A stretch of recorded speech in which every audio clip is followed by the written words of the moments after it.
55. Iowa squawk 1545. What's your flight 94? Onto your flight 94, read back correct, future ready for departure, call for taxi. Iowa call ready taxi, thank you, what's your flight 94? Ground Delta 377 requesting push on to Alpha.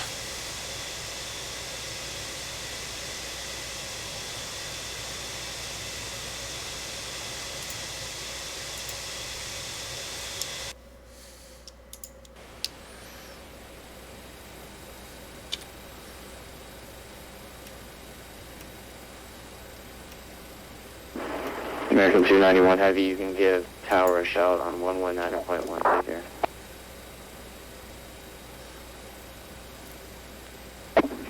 Sean, 109.1, American 291 Heavy, see ya.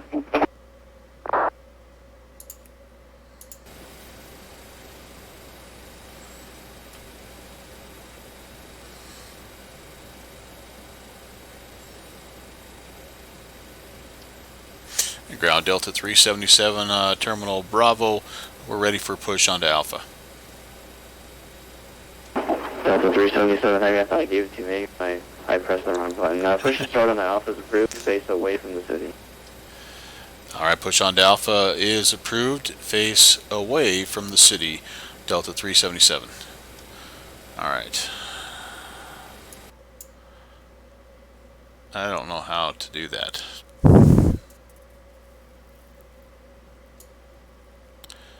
I think we just need to,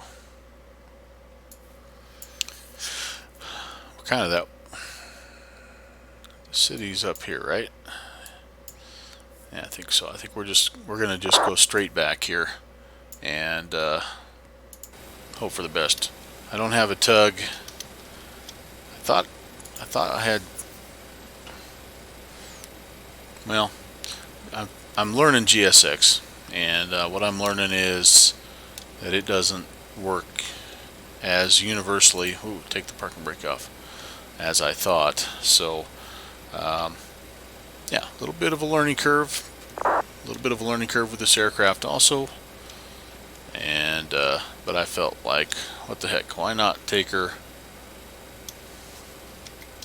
I wonder if I can turn the tail. Yeah, no, I can't.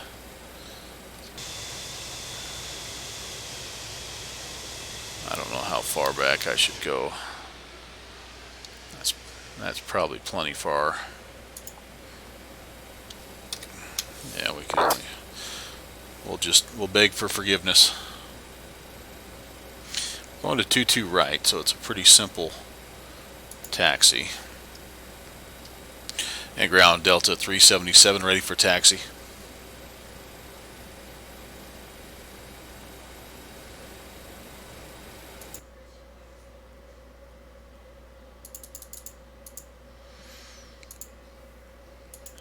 Having a hard time picking that guy up.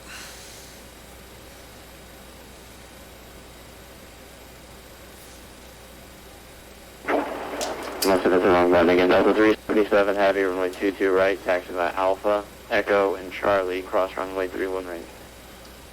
Alpha Echo Charlie, cross 31 right, Delta 377. Alright. I think we are ready to go, ladies and gentlemen. Let's get the taxi roll going here.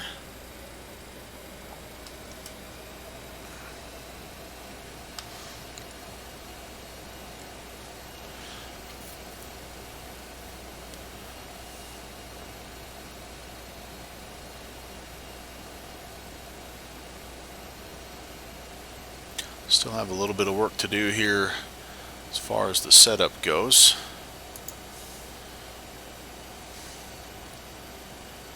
Throw the taxi lights on.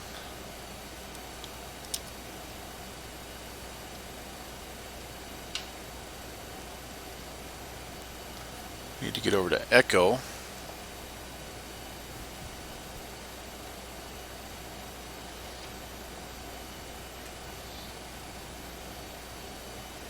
Oh, that's Kilo Echo. Sorry, we'll stay on Alpha here. Actually, no, we do need to get over one more. This is Echo coming up. There goes the United. Have a good flight. Alpha to Echo Alpha. Good evening, Delta 79 at stage 32, request for IFR given to Denver. We have information to the onboard. Delta 1983, you can contact Tower 11941, take care. Word Tower, Delta 1982. Delta 1279, Kennedy ground, good evening, clear to Denver Airport. Kennedy 5 departure, radar vector scaled and is filed. Maintain 5,000, expect level 3401 minutes after departure. Departure frequency 135.9er, squawk 1542, 1542. So Delta 1279 to Denver site, Kennedy 5 departure for 5,000, and departure frequency 135.9, squawk 1542. Delta 1279, read back correct, call for taxi, runway 22 right.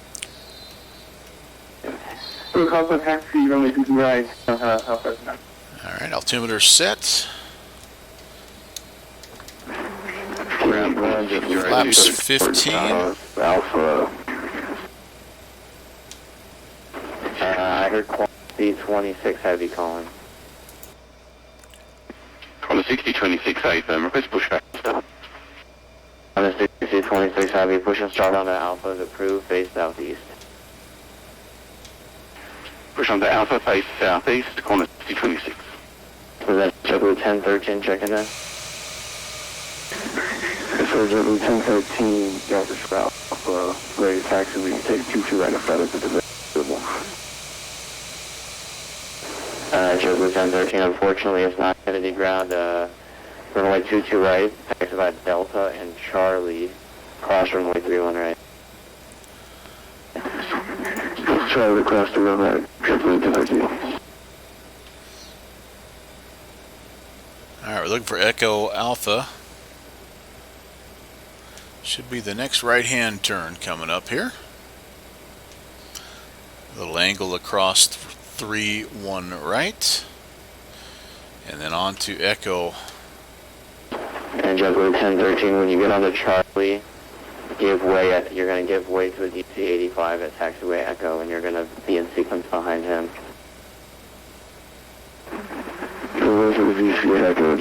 Alright, so we've got a little bit of traffic coming here.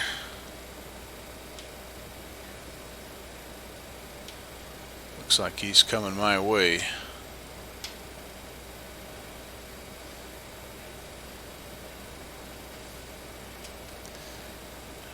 Maybe I got on the wrong taxiway, I'm not sure.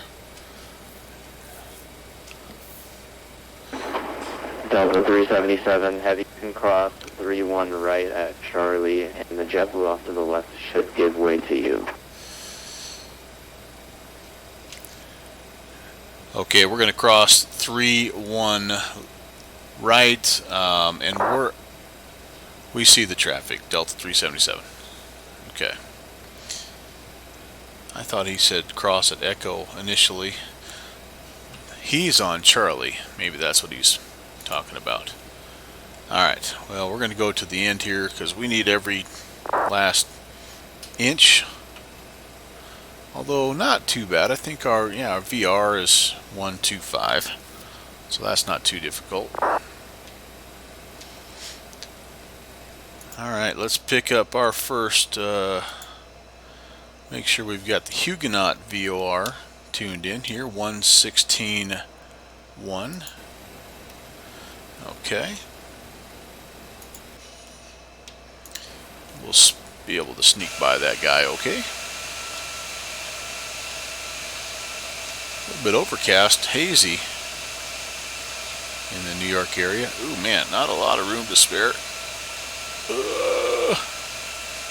Delta 377 heavy, you can call Tower 119.1, take care.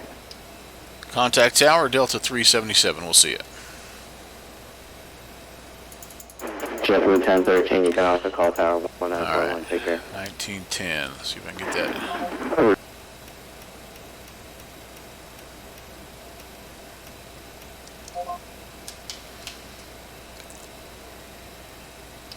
Kennedy Tower, Delta 377. We're rolling up short of 22 right.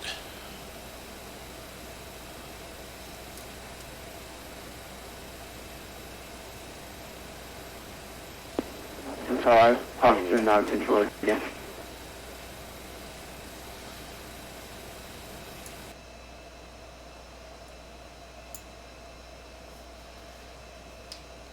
Say again for Delta 377.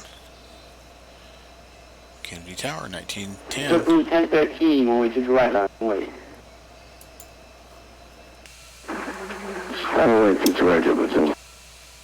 Alright, he's lining up That's first. 377, Kennedy Tower, roger. Alright, we're going to hold here. We're going to make sure everything is taken care of.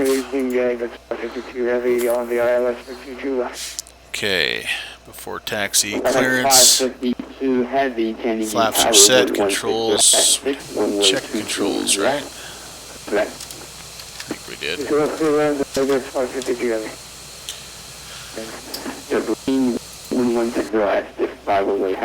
Nav frequency set, transponders mode Charlie.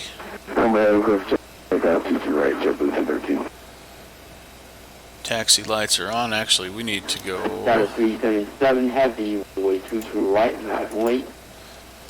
Line up and wait, Delta 377 heavy. Not used to 1982. taking the heavy call on. Contact New York Hospital 135.9. 35.9 or 1982 will be up.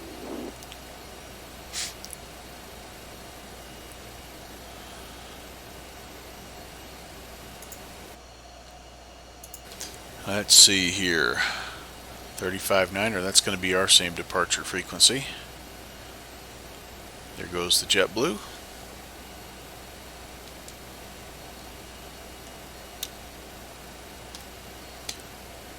Happy Friday, everybody. If I don't get a chance to wish you that before we get super busy here, I want to make sure that I do tell you hello, hello.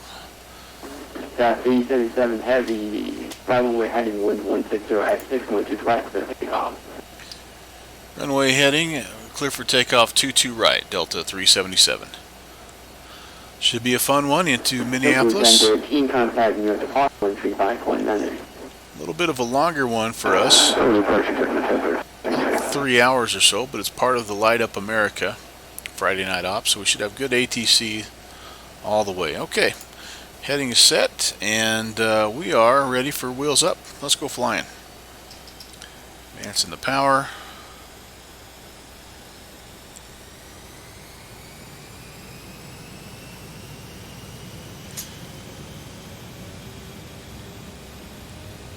Takeoff power set.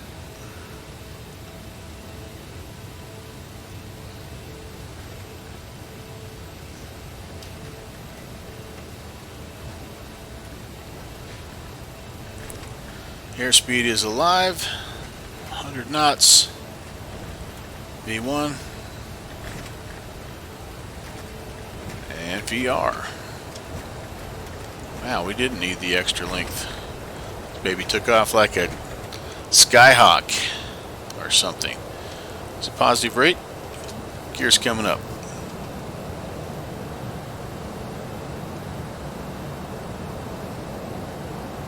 Approaching the flap speed. Flaps up.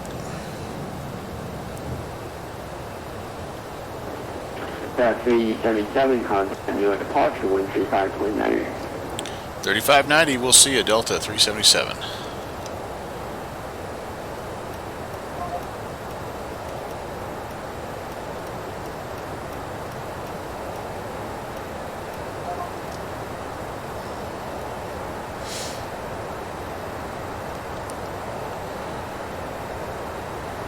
Let's get ourselves kind of stabilized here. Need to start climbing. Our speed's way up. Holy cow. Yeah, that's not good. Bring our power back a little bit. Make our call over to departure. Kennedy departure, good evening, Delta 377. We're climbing 1,500. Trying to. Jeez. Lucky 77, your departure radar contact, climb and maintain 7,000. 7,000, Delta 377. Alright, I'm going to have to put some autopilot on here because... Turn left heading 130. Left turn 130, Delta 377.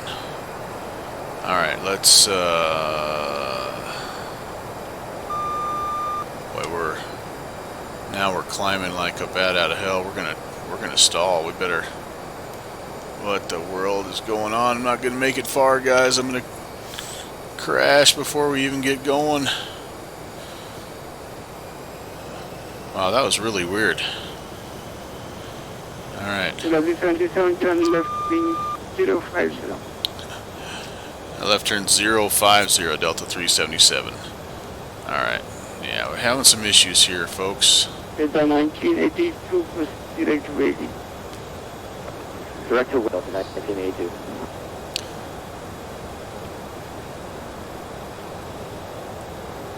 Almost like I had something odd going on with my trim setting or something. I don't know. Alright, we're more stable now. That was bizarre stuff there. Alright, we can engage our heading mode now. We will... okay, our power setting is good. Slowly coming around here to... Up to 12,000. Oh, there's 7,000 already. Dang it. Oh boy.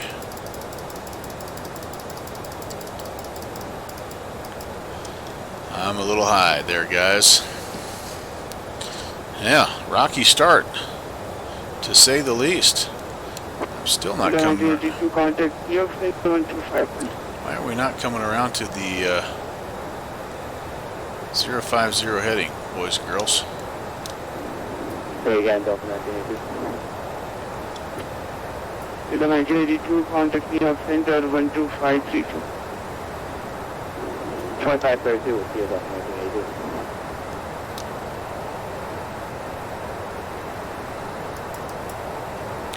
See if we can descend back down here to 5,000. We don't want to... We're only about 500 feet too high right now, but we don't want to do too many more bad things. We're accelerating past 250. Well, yowza. Hey, Downwind Sim, tuning in just at the right time, man. You're watching me mess up every takeoff departure procedure known to man. We just about stalled and went nose first into the ocean there, but good to see you. 077, 077, turn left heading 030, climb and maintain 17,000. 030 and up to 17,000, Delta 377. Alright, here we go. 030. And we're going to climb, so let's adjust this guy back here. 17,000. Then we can be forgiven for already going 300 miles an hour, or 300 knots. Okay.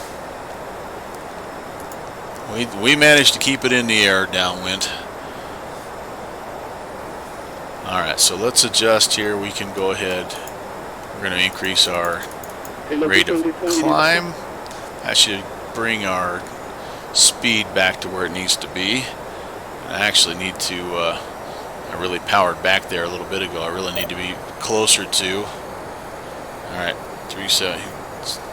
Doesn't even want to talk to me anymore. Just, okay, over to departure for Delta 377. We'll see you. He's probably 2680 for us. Okay. He's probably saying on the chat line, watch out for this guy. He's going to need a lot of help.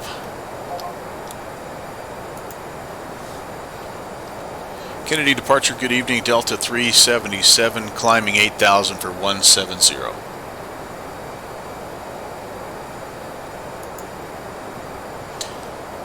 There's our first VOR we're looking for, 62 miles away. Huguenot. 70 crossing below. Procedure of Huguenot, maintain 5,000.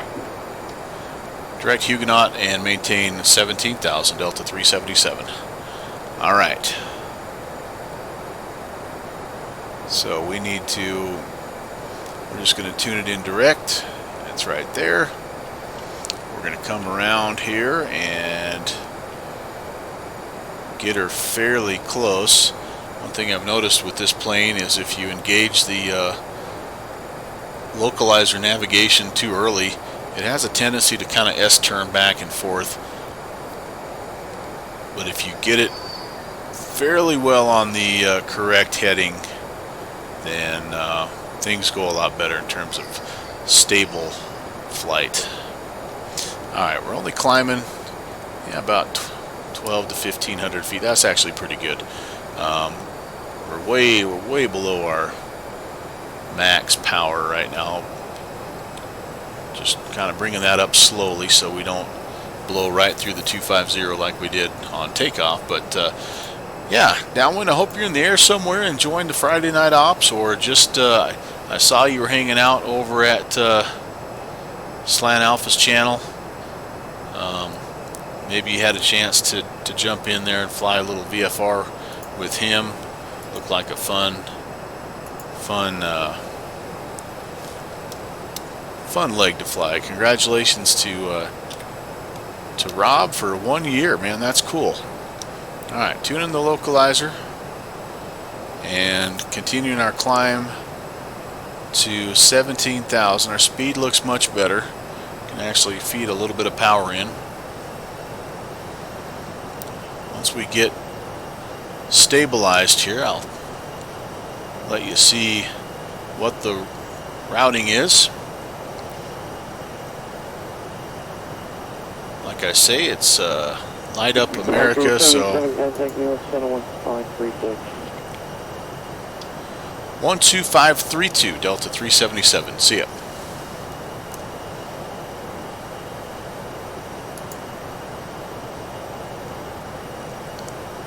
Come on, baby.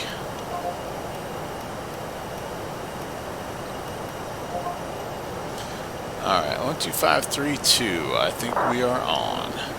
New York Center, 93.7. That's my level 17,000.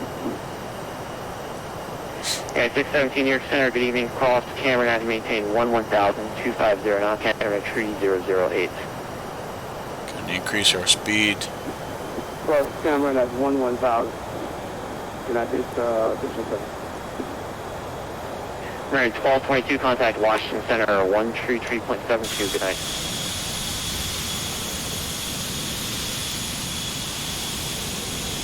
Reaction for Cleveland Center 134.9 or 3800. Have a good night. Alright, 1222 New York Center. Our max climb is actually 165, so let's see what we have. 165 is set, so we can come up just a little bit now that we're above 10,000. We'll turn off the landing lights. Ooh, I forgot to turn on the continuous ignition. 1013, contact New York Center 13347, good night.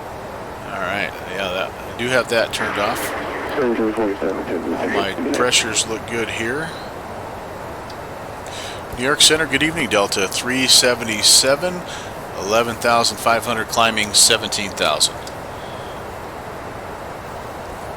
Delta 377, New York Center, good evening. New York Center, clear direct Huguenot, climb maintain 300. Direct Huguenot and up to 300, Delta 377 heavy. Alright, we're stepping up a little bit here, a little bit there. Okay, 617, contact New York approach 12812, good night. Boy, we're almost over speeding here, guys. I don't know if you can see that. Yep, there it is. So we need to So 1982, contact Washington Center. increase our rate of climb here. Bring our power back just a little bit.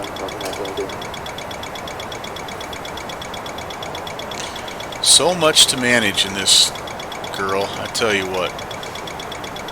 It's awesome though. Believe it or not, this is a little better than my last flight, which was a little better than my last flight, which was a little better than my last flight. So still making some of those dumb mistakes, so just needed to monitor that and I would have been okay. We're 37 miles from Huguenot. Dogs are going crazy upstairs. They're trying to warn me that I'm overspeeding, I think. Alright, we can take a look now at where we're going. We just departed JFK. We're heading to Huguenot right there. Just a couple of VORs that we're chasing here, and then we will slide our way in westerly into 361 contact, Cleveland 1349. Minneapolis, St. Paul. 1349 Connie, 361 heavy. Should be just a little over 3 hours for our trip. A little longer than I normally do, but it's with an airplane like this, I mean, it takes so much to get it set up. You feel like you really, I mean, I'm not a long haul guy, but you feel like you kind of want to get your money's worth. New York Center, United 748 heavy 17,000. Our track is a little off here, New York Center, good evening. which is not uncommon with the 340 748 heavy. this INS, this airplane's retro 19 what 50s 60s autopilot.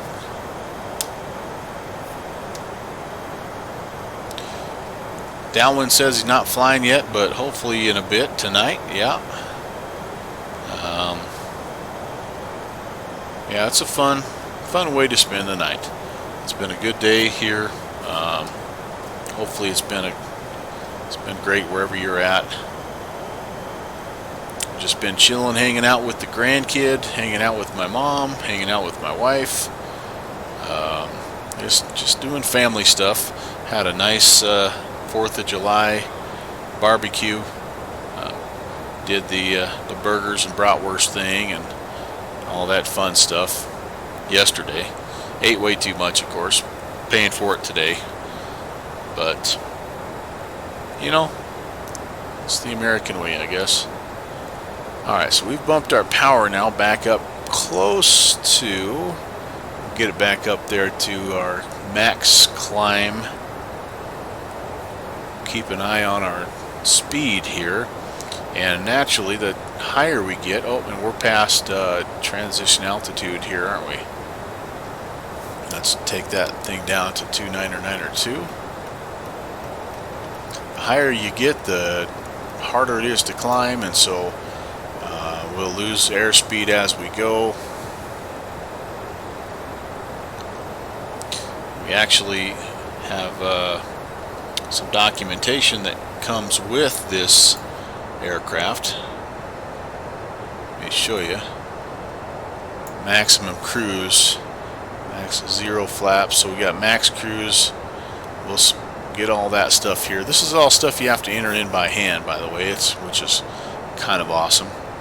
So we have these were our excuse me, takeoff speeds, and we want to make sure that our flaps were up here. We're about 22,000 pounds. 748, maintain hold 220,000 pounds, I should say. This is our 748 heavy. maximum continuous thrust. So all that stuff is what you look up, and it's, like I say, it's an awesome thing.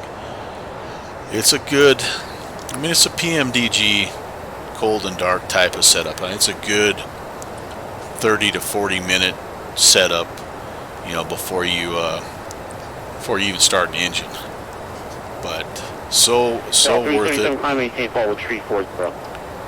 Okay, up to 340, Delta 377. The plane really does fly very, very well. It's very forgiving. again, I just about stalled it out and was able to recover nose down and get recovered fairly easily. Alright, we're about 7 miles from the VOR. We're going to go ahead and just flip it back over to heading. And we're going to do a Center, good evening, corner 6026 heavy, quick climbing peak. 17,000, heading 224. So, excuse me, just about past Huguenot. On a 6026 New York Center, good evening, cleared direct Robbinsville, climb and maintain follow 280. Elmira 109.65 is next. Direct Robbinsville and Flight 280, corner 6026. Wait till that guy goes by, we'll tune it in. I could use this second radio here, but I don't. I was going to show you the difference right there. I don't always trust what's going on between the two. So usually what I've been doing is this. I've been putting this one on the wind, 117 at 18, and then this one kind of I've been tracking my waypoints and you know, doing that stuff here. Okay, have we blown by it? Maybe we have. Looks like it. Okay, so 109.65.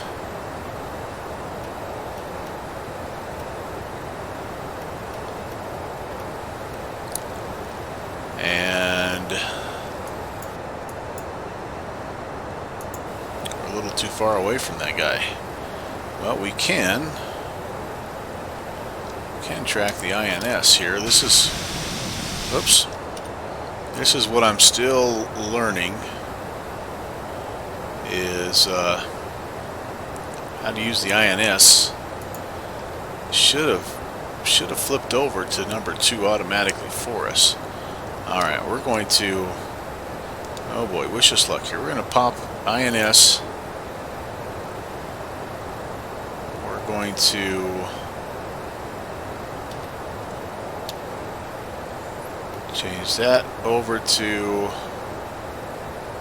no, it wouldn't be localizer, would it? It's about 5790, center maintain 10,000. Down to 10,000, it's over 5790. Alright, now I'm having a little bit of a brain freeze here. All based off my charts at the outbound. The inbound heading is going to be about 122. So we're going to try to take it out here. That'd be reciprocal about 132. That'll get us at least headed in the right direction, and then this thing will become active here pretty quickly, I would think. We can find out here the distance. All right, let's see this. Let's distance between 1 and 2 is 116 nautical miles. Desired track 270. Wait a second. 3784 New York Center, good evening, cleared Biggie, climb and Doesn't maintain follow seem right at 220. all. Are we that far north of course?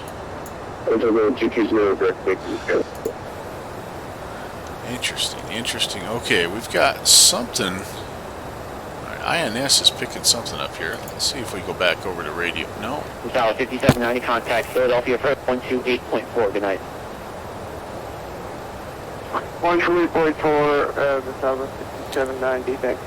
At a certain point, we're going to be tracking right there. 302 is, as we look at, again, we're not picking up the localizer just yet, but we can see the outbound course is 302. This is telling us we're a little bit north of course. And yes, I am cheating. I am using that. I am pretending I have my ForeFlight on my laptop strapped to my leg. Just because it can all go so wrong so fast. Okay, we're starting to lose airspeed Center here. just lose 6113. So let's bring our climb back just a little bit here. We don't need to be climbing JetBlue 6113, your center, good evening, climb maintain 280. quite so rapidly. We can bring it back to about 1,000. Hopefully that'll get our airspeed back up. 26 contact near center 133.47 midnight. Actually, are a little bit above our 13347, maximum. Heavy, good night. We're going to pull the power back just a little Here, bit. Center, access 100 with you, flight level 300.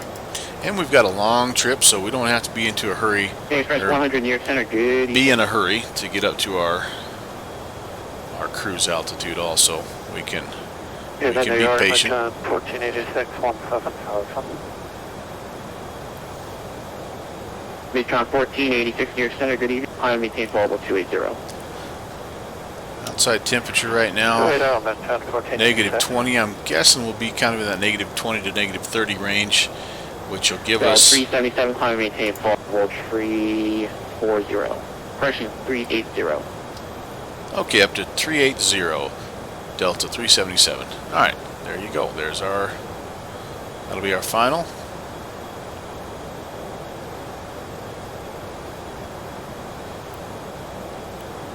Anyway, back to looking at our chart here.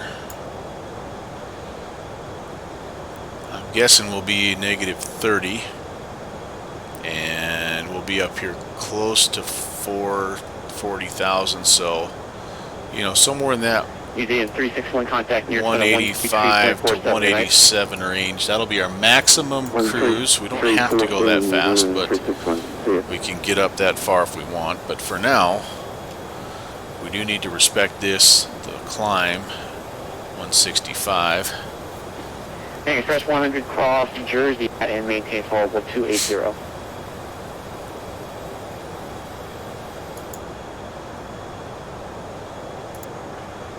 Cross Jersey and maintain flight level 280, access 100.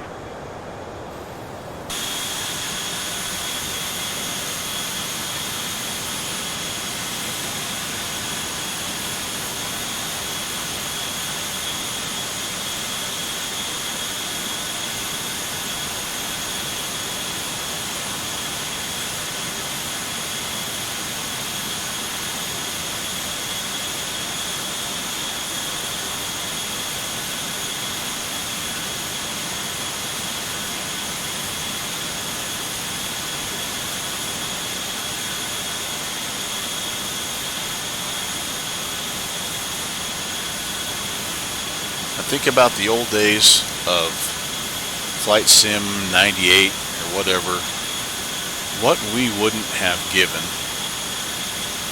to have a view like this.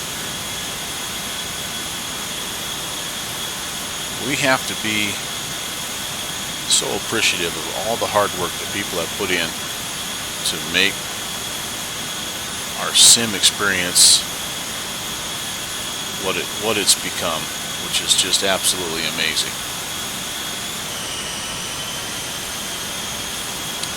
If you think about it, real-time weather, real-time air traffic, real-time communication, period era or modern aircraft, whatever you would like to fly, from wherever you'd like to fly to wherever you'd like to fly. I mean, I just think about the limitations. I can remember, and again, I don't remember if it was 98 or whatever it was, but man, I was just happy because I could take one of the propeller airplanes from O'Hare down to Midway, and the only reason I knew where or how to go was I flew at night and I could see the lights from O'Hare. I could see the Midway lights from O'Hare, so I knew to aim that direction. Had no idea. Center, Canadian Express 906 with you, flight level 370. Had no idea what runway to use, what the weather was like. I don't even know if the weather was simulated back then, but man, oh man, how things have changed. New York Center, good. Getting JetBlue 1790 climbing through flight level 315 for 320. Go 1790 New York Center, good evening. Well, my INS is telling me that I really need to be going That was 3784, contact New more York at Center, a 263.47, 269er heading, and I can only imagine that that is because I'm actually off the track that I need to be on. JetBlue 6113, contact New York Center, 13347, good night.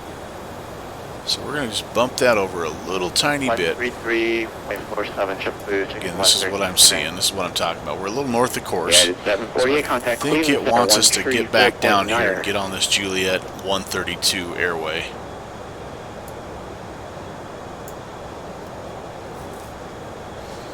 Time will tell. Again, we should pick this up.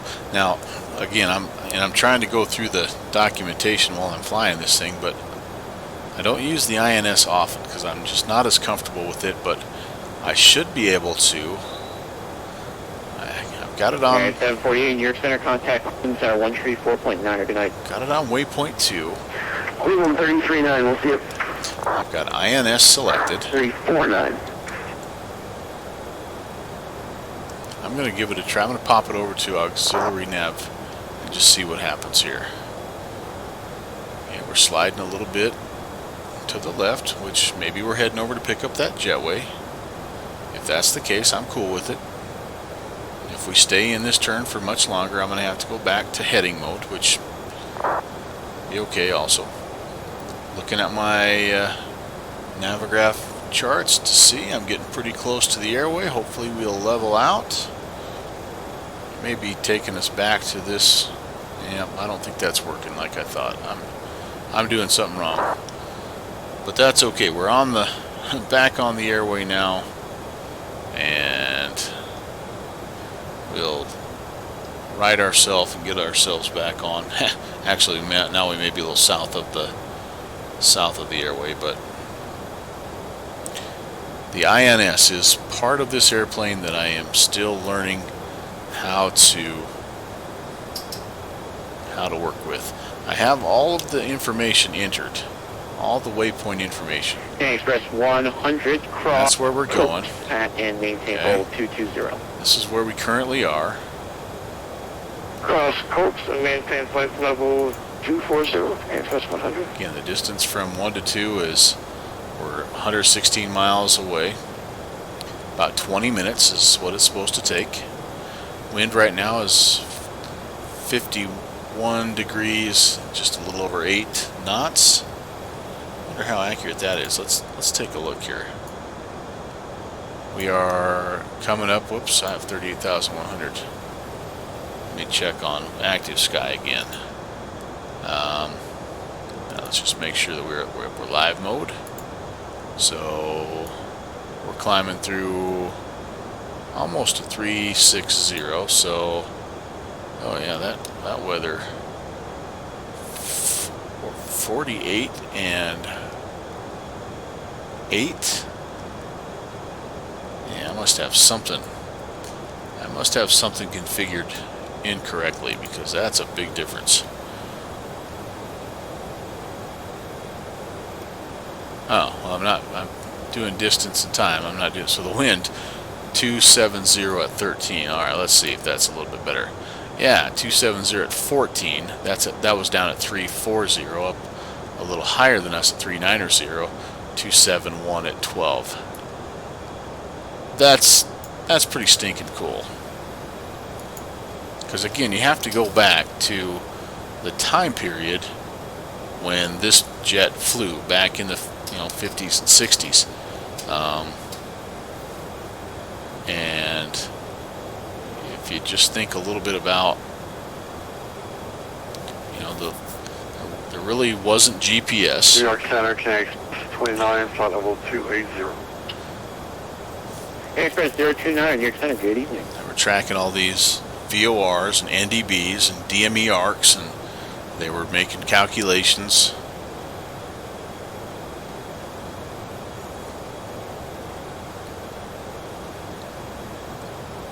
To have a computer that would fit into a cockpit that would even do this much for you. It had to be just revolutionary. 1790 cleared direct to All right. Muse. 36,400. Speed's hanging in there. Like I said, speed will drop a little bit here, and then once we hit our cruise, we will pick speed back up and be up there close to Mach 1790 near center. decimal 78. That's our goal for today. All right.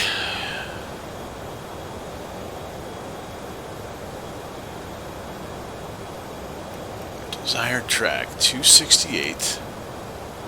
Yeah, see, it's telling me something really strange right now. Maybe I have something.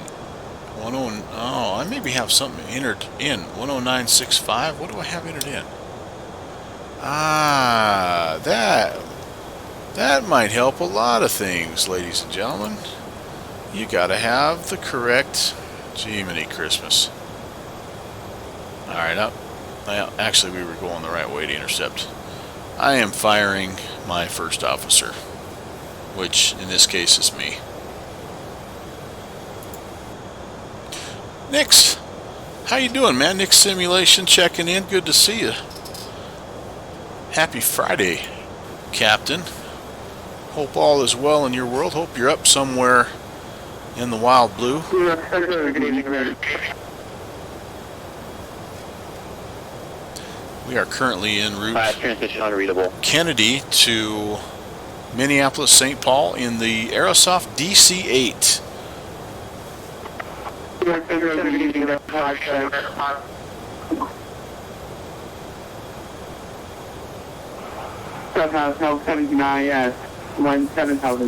And we messed up. We had the wrong VOR frequency in there, so we're trying to pick that up. We just about stalled right out of Kennedy. It was a bad deal. We tried to take off like tried to do the vertical takeoff thing, and it didn't work very well. 1790, reset transponder, squawk 6627, crossing Muse. Check, double check, and check some more. Yes, you are correct. There is just so much. I mean, I haven't even peeked back yet at this panel, which I should have been checking the whole time because I've just been so concerned about speed and altitude and all that stuff. But you know, at this point, if something bad's going to happen, I'm going to hear an alarm, and then I can go do some damage control. I have no idea what failures are simulated in this aircraft, if any. All right, we're just about there. Rest of route unchanged. Climb maintains level 230. All right, that should hold us at 380. And like we said before, our max cruise here. Western 99 New York Center, good evening. Stand by. Let's see, we want to be a 0.78 cruise. Yep, our temperature, kind of hard to see. Oh, minus 40. Japan, as Slant Alpha would say, my furry co-pilots are going crazy upstairs. Alright, but we are 37 or 39 or 0.78. We are 220 for, so we could be, well, Del 377 act, 1349er, good night. 1349er for Delta 377. Good night. Okay, over to Cleveland. We'll come back and get that set here in just a second.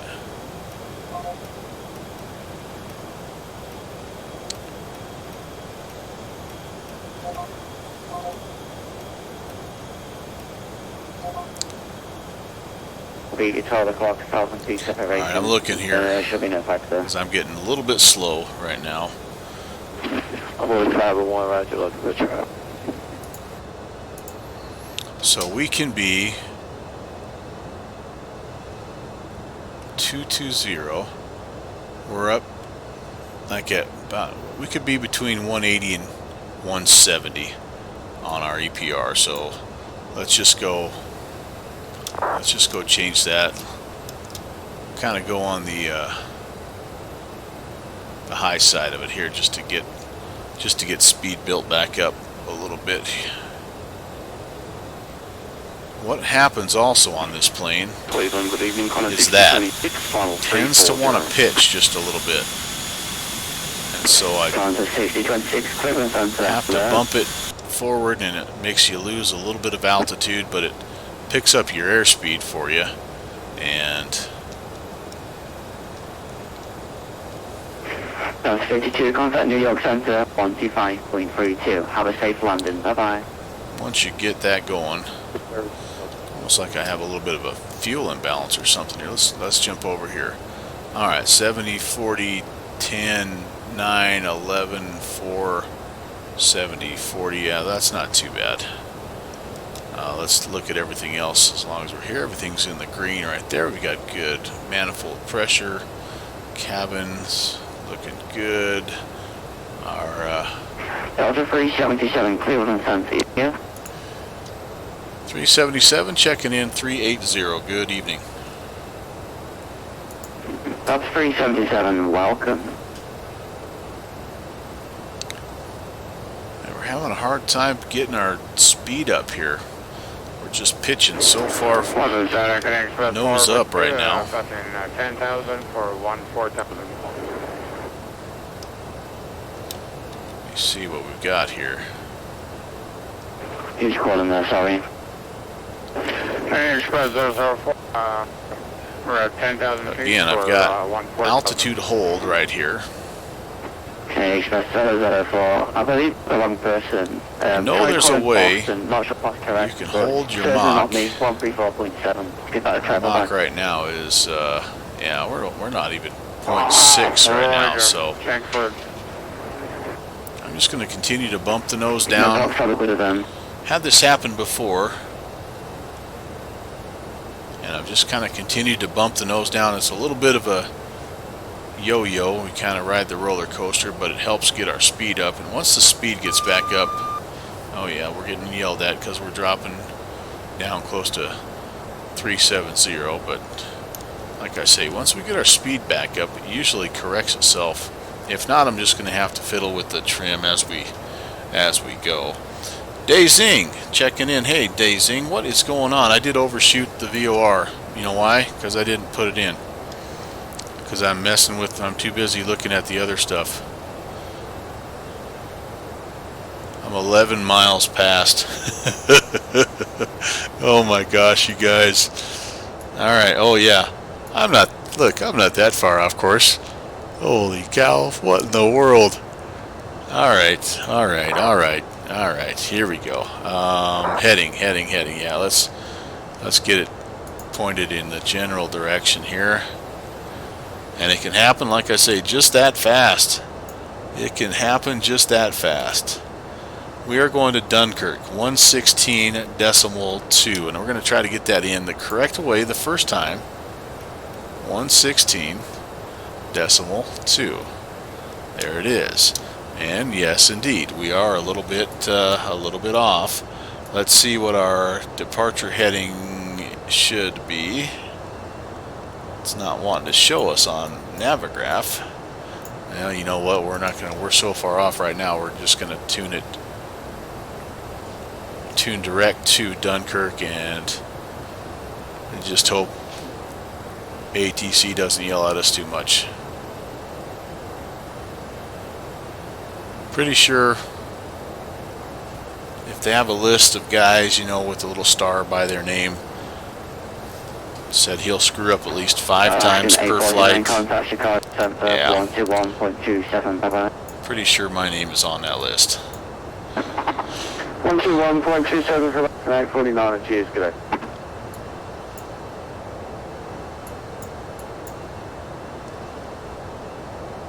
Yeah. Well, you know, stuff happens. The one good thing is we're not on an airway anymore, so it's, you know, maybe he won't quite see that we're that far off. So what we ended up doing here is we were trucking along here, and we got to Elmira, and we just kind of kept going. We must have been going even a little farther north than I thought. And yeah, so that happened. Luckily, I'm glad that Dazing said something. Shoot, I'd have been halfway to Canada before I noticed. JetBlue 6130.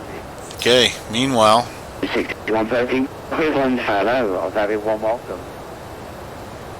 we're going to risk redlining the engines just a little bit here because I need to get that nose down. I need to get that speed up. It's starting to come up almost to 0.7. We'll keep a close eye on temperatures. Yeah, we're getting up a little bit close to maximum RPMs. I see a little bit of daylight in there, don't you guys? There's all kinds of black space in there, right? Northwest 1999, contact Chicago. Downwind wants out at the next stop. Well, you know, downwind, let me see what I can do for you here.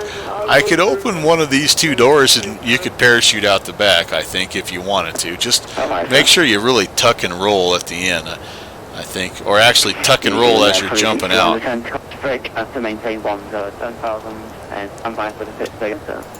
You guys, I tell you what. Well, I don't know that we're going to make Mach 0.78. That may just not be in the cards for us. We're still just pitching a little bit more than I think we should, and again, I'm just starting to wonder now if we've got a fuel imbalance. So we're about 10,700 there, which now that's what we have in that tank, and yeah, about 10,800 there. So it's not like we've got a bunch of fuel where it shouldn't be. Our passengers, they are pretty well situated. We don't have any cargo. So yeah, for the life of me, I can't figure why we're pitching as bad as we are, except for my inkling is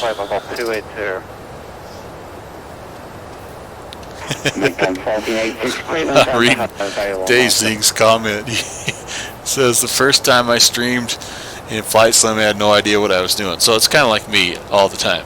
Everyone was screaming about me blowing up the engines.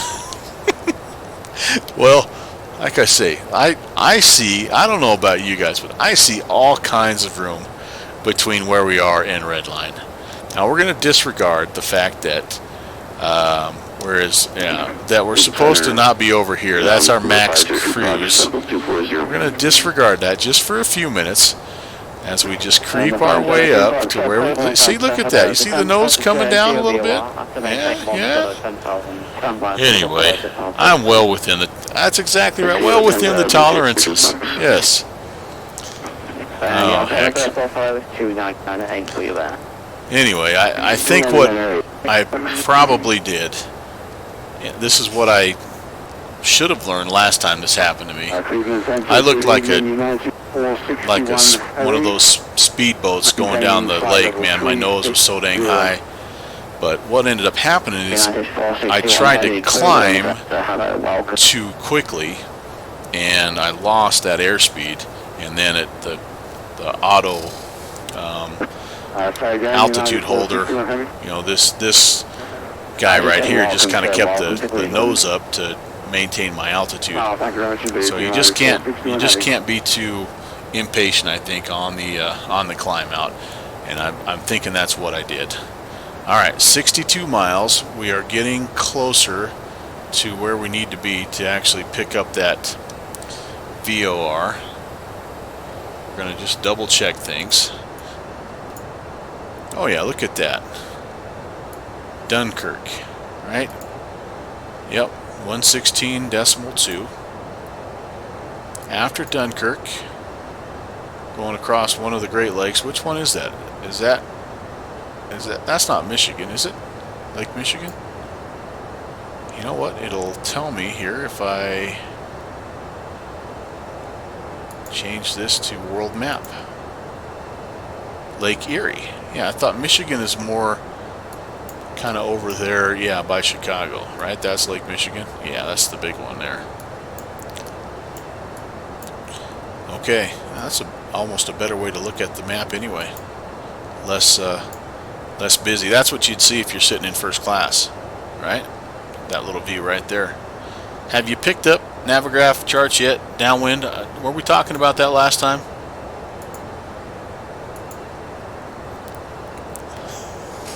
All right, Dazing, heading to bed. You have yourself a good night. Yeah, check in later on. Watch me on if you're like me and watch me on your phone as you're falling asleep. I should be entertaining if nothing else, but yeah, you check in tomorrow and you can kind of see how it ended up. All right, we have miraculously made it to Mach 0.78 or so. So I'm going to ease the power back and just try to get it back to kind of where we should be. Sim downwind's not yet going to be working for most of July after that. Yeah, well, you know what? It's only going to get better. I mean, there's a couple little things that I'm finding that I think they're going to be working on. You know, just minor things. It's pretty stinking amazing. I do apologise, sir. They come forwarding 60 centimeters per race after maintain ones that are 10,000. I should get a commission. Yeah, you know, I should. I have 9 followers, man. I have a huge impact on social media. Huge impact. I cannot believe the Navigraph people have not reached out to me already and said, do you want to be a developer for the next upgrade, or would you like a percentage for every reference that you use? Because I tell you, I think it's only right, down when I'm with you. All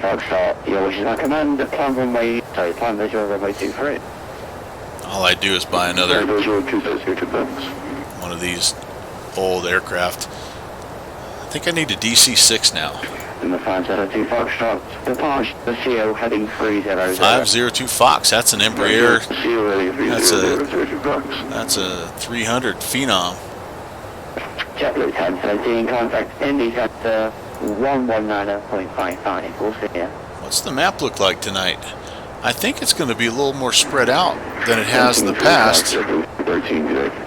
Are you on my friends list, by the way? You should be. It's a who's who of guys that know a lot. A lot more than me. Alright, where the heck are we at? We're up there. Yeah, we would have been in Canada if Dazing wouldn't have said something.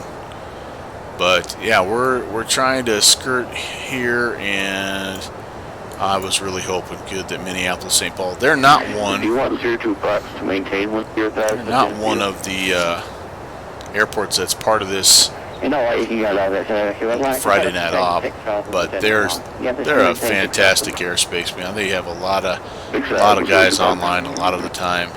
So I was really hoping. I actually was thinking about doing all the way from like Boston or Kennedy clear out to San Fran. Oh, look at that. Okay, so they have. That's legit. That's freaking cool. I got to do this. This needs to be. Whoops. This needs to be a screenshot or something, doesn't it? That is amazing. That is way cool. I don't know that I've ever seen it 100% of the airspace. I mean, there's not an airspace, there's not a center that's not online in the U.S. Even Alaska. Oh, Hawaii. Oh, no. You're killing me. That would have been pretty cool. These guys down here have been working hard too. I actually flew out of there a couple nights ago just because they've really been on a lot lately. South America is cool. Orbix has some scenery for South America. It's kind of like one of those best kept secret places. All right. Meanwhile, where are we? So we're there. Yeah, pretty good traffic. Probably. Don't you think this resembles much more of a normal, realistic day in the air? I mean, Friday night ops are fun and all, but when you have like 500 people that are like between Cleveland and O'Hare, yeah, it's just, I don't know. It's fun, don't get me wrong, but this looks to me like, yeah, this looks to me like more of what it should be. Poor Anchorage. Let's see why. Is Anchorage part of this? Nope, they're not. I don't know if any of the Alaskan airports were part of this. Nope. All right. Well, we'll check back in with those guys later on. We're 12 miles away from where we're supposed to be. We are not gonna quite be back on track, but that's okay. We're gonna take a look. We're gonna stay in heading mode and enter in our next waypoint here in just a second. I'm gonna go back to high en route. Yeah, we just stayed a little bit. Quiet on the frequency. Any steps on the radio check. I'm clear. 5x5. We're just doing our thing. Yeah, we're a little north. Okay, so here's our next waypoint. We are heading to Flint, 116.9er. And again, this doesn't. So here's one of the things that I think they need to improve on. Sky Vector would give you what that 1930. Have a good night. What that heading is, and they don't. In fact, I don't even see a heading. Well, I guess I do down here, 29er. All right, let me get back over here. So we're past. We're gonna make. It's a little bit of a left turn. We're gonna just tune it right in. What did I say it was? 1690. Cleveland Center, Western 1990 Heavy with now level 360. We're looking at some pretty nasty weather right in front of us. Can we get a diversion about 30 degrees to the right? And? Western 1990 Cleveland Center, welcome. No, we do not. From 30 degrees to the right of the proof. You're redirecting the route. Alright, 30 degrees to the right of proof. We'll call back on. 16.9er. Double checking. Check, double check. Well, how's that go again? Downwind, check, double check, check again. 116. Oh, there we go. All right. I'm gonna pop it over. Let's see how well the plane does tracking the navigation here, tracking the VOR with the autopilot. So some things I'm going to be upfront with you that I still am learning. Number one, the pitch selector. I've only left it in vertical speed mode, which allows me to change my rate of climb or descent and then hold an altitude. But there is, like I say, a way to hold your Mach, a way to hold your IAS. Honestly, I think had I, like, on the departure, I probably should be using one of those, because then it would climb, and it would match the climb to the speed, and so you don't have the danger of doing what I did on departure. Over here I've used heading select, I've used localizer VOR, and I've used ILS. I've actually picked up an ILS approach and flown it all the way in. That was pretty cool. 119.55. But a lot of that stuff down there, I'm still trying to get figured out, which is part of the beauty, I think, of this aircraft. It's what I like about these types. Now, and I know Aerosoft, they kind of get a little bit of a reputation for not necessarily being quote-unquote study level. Man, I don't know. This is pretty good. There's not very many things in this cockpit that are not simulated, and if you don't fly it right, it makes you pay. See, now I've snuck up almost to where I've oversped, and I'm like up here at Mach 0.85. That's just one of those things where, you know, you got to be paying attention to that kind of stuff. Where in the world where's Dazing when I need it? Yeah, downwind, I mean, that's part, and don't get me wrong, it's fun to hop into an aircraft and get good at it or comfortable with the systems fairly quickly. I mean, that's fun too, but don't you find yourself coming back to those aircraft that keep sort of challenging you and pushing you, and there's just a lot to keep track of. I mean, there's 121.27, Connie, 61 heavy. I mean, with this alone, there's a checklist amplified, there's a manual for the INS, and it's like a 90-page manual for just the INS. Then there's an overall operating manual, there's the performance stuff, and then there's a tutorial. I mean, it just comes with a ton of resources, which is really, really cool. It's, in my mind, right up there with the PMDG 737 that I like to fly. Alright, so we're doing that. Remember how I told you we'd do that S-turn thing? It's kind of doing that right now. So we're going to go back to heading mode. We're going to get lined up a little bit closer to this VOR, and then once we get kind of a little bit closer to it, we'll re-engage that. Yeah, so down when you notice that, so it just, what it'll do is it'll go back and forth and back, and each time it gets a little closer to where it should be. But I mean, if you were a passenger, you would be noticing that. Yeah, Downwind's saying he's still digging the Caravan after 6 months. Yeah, I mean, and that's one of those planes that, you know, I mean, it takes a long time to just get things figured out, and you just feel good every time you fly it because you figure something new out, and it makes the whole flight go that much better. And I mean, yeah, it's just very satisfying. That's kind of what I'm finding with this airplane. And then the 502 Foxtrot reported inside.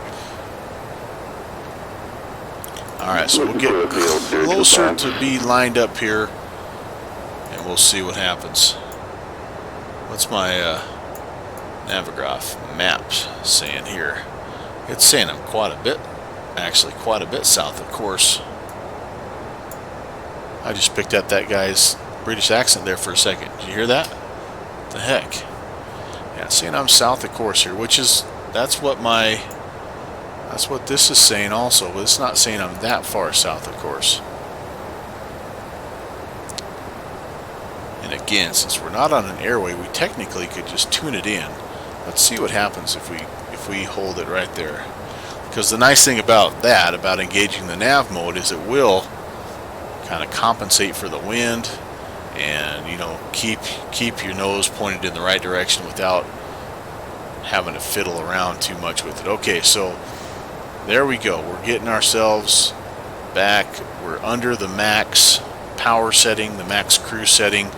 We could go back up there if we need to, but I think right now, you know, I think we're doing great. We're actually almost 0.84, or maybe a little quicker than we should be, but I don't see a whole lot of traffic. 1998, proceeding back on cross now. And Yeah, almost. Yeah. Well, Our engines are very much happier with us there. Okay, So yeah, thank you. fuel, look, all those are pretty $02. even right there. Runway 23, cleared visual approach. Approach 230 So winds 250 at 8, and we should be heading towards our third waypoint.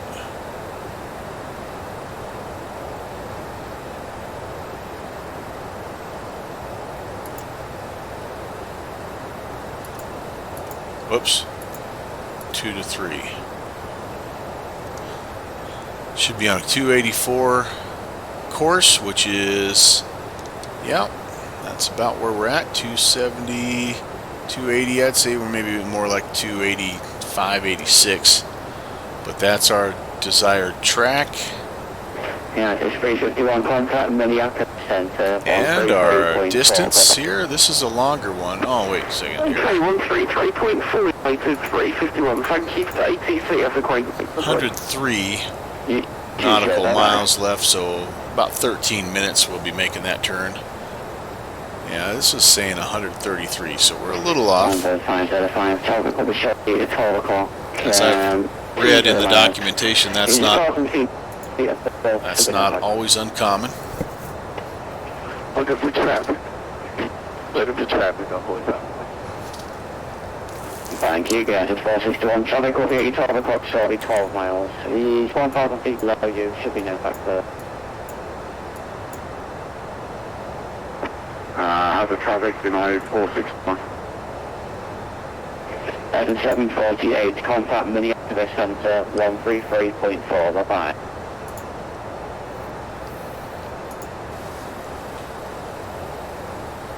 Alright, hopping over here again just to kind of take a look at. Traffic inside. We've got Thank you. Freon temp is in the greens. That's down low. I maintain 6,000. don't know if that's the way it's supposed to be. 6,000, mention 1486. Alright, percentage of RPMs again looks good. Engine oil, we're in good shape. A little bit low on number 3, but okay. Oil pressures are all good. Oil temps are all good.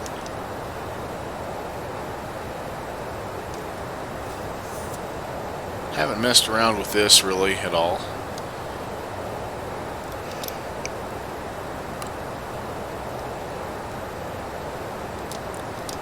I do think it's appropriate. You don't have to have both of the hydro pumps on. You can bypass one of them and leave the other one. And right now I have both of them bypassed. I don't think that's appropriate here, but got the spoilers on normal.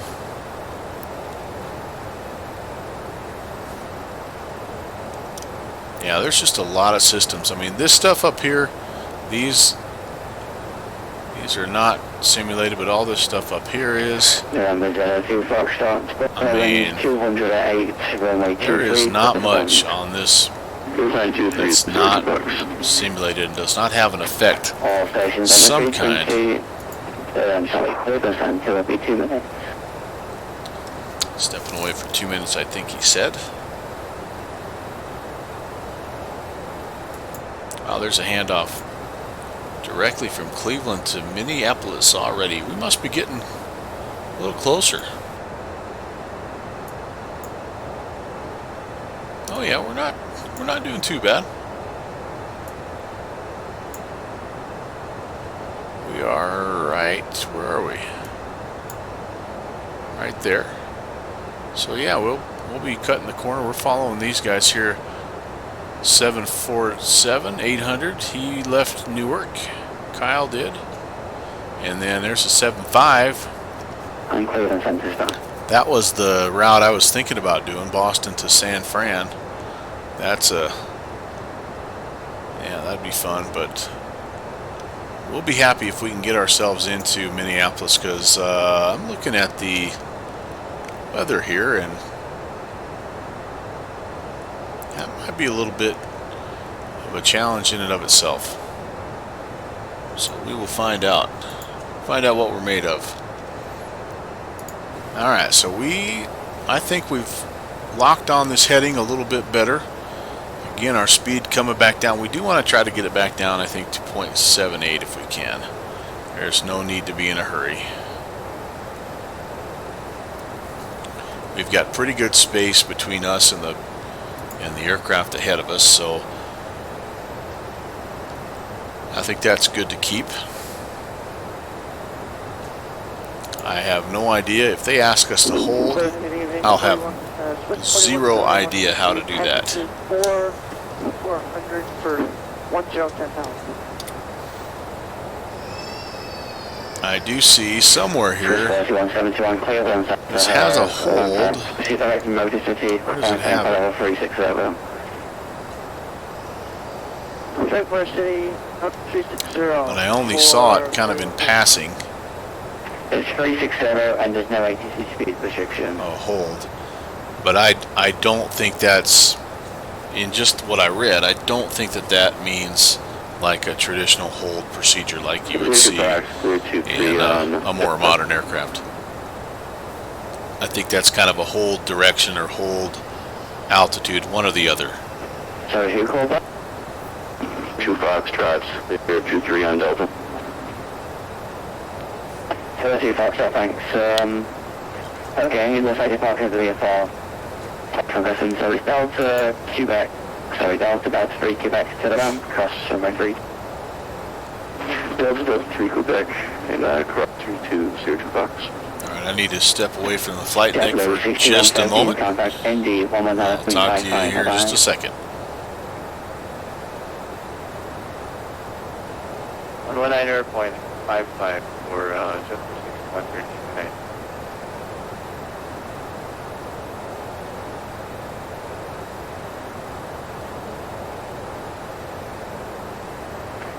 Delta 377. We'll see you later.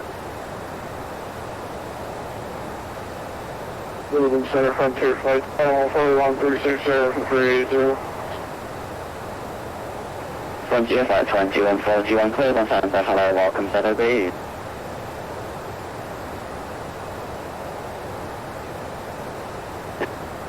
Center 15 up to 94. Cotton 292 for Did show. 1094 cleared on the welcome.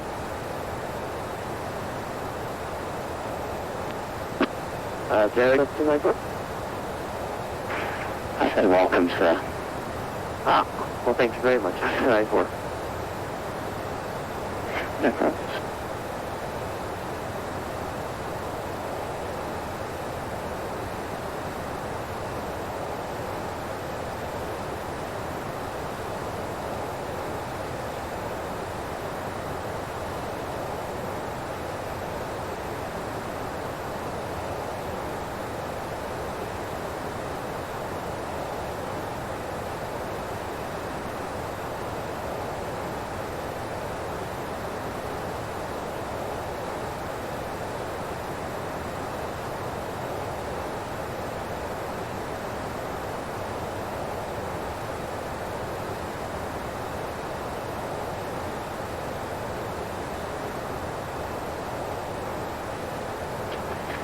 Cleveland Center, good evening, Delta 2512, climbing 5,000.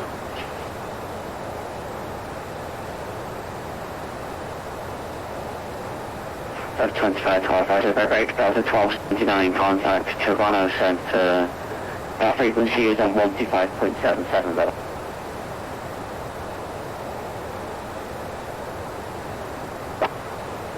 Connect Toronto on 12577, now 79. Delta 2512, Cleveland Center, radar contact, turn right 7300, clock maintain flight over 327. Climbing 18 for level 320, can you please say that heading again, 2512? Delta 2512 is heading 300, 300. Heading 300, Delta 2512.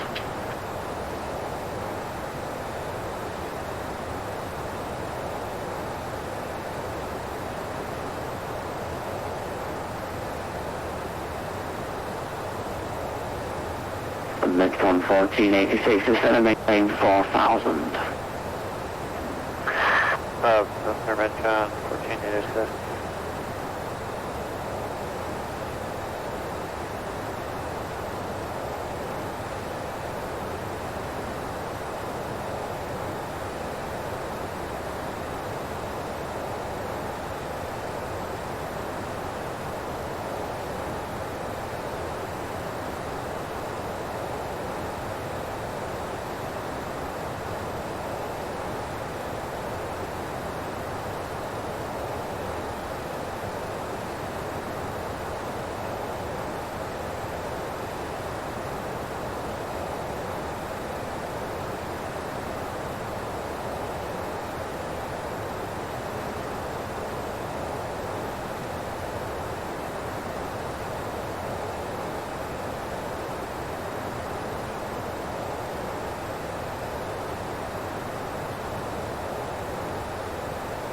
That's 2512, proceed direct Dunks. Proceed direct Dunks, total 2512. That's 2512 for no ATC speed restriction.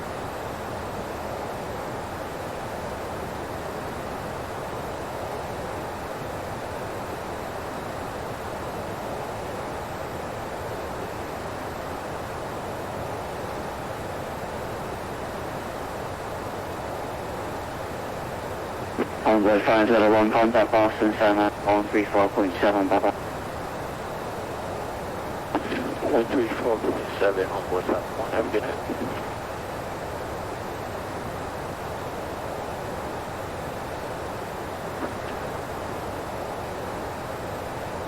Cleveland Center, Delta 13, anyone with you, 2,000. Last AC code on say again. Delta 1371 out straight at 3,100. Delta 1371, hello Detroit, radar contact, proceed direct lids, calling thing, head up to 230. Direct lids up to 230.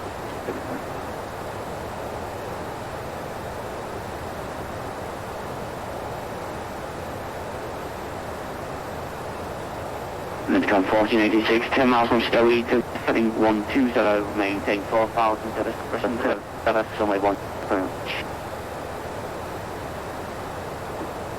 120, 4,000, Southwest Thursday, ILS 10 left, Midcon 1486.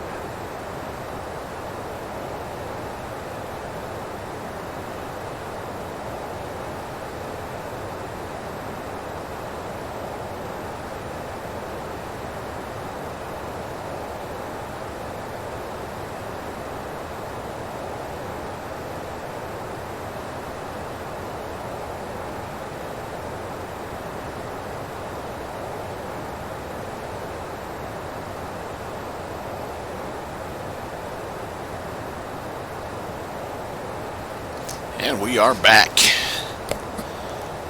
Everything appears to be rolling pretty well.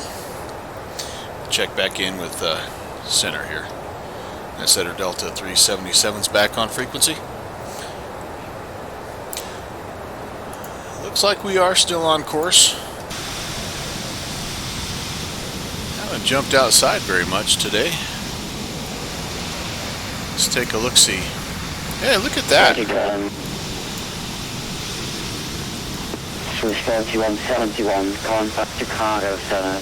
Alright, we're getting close.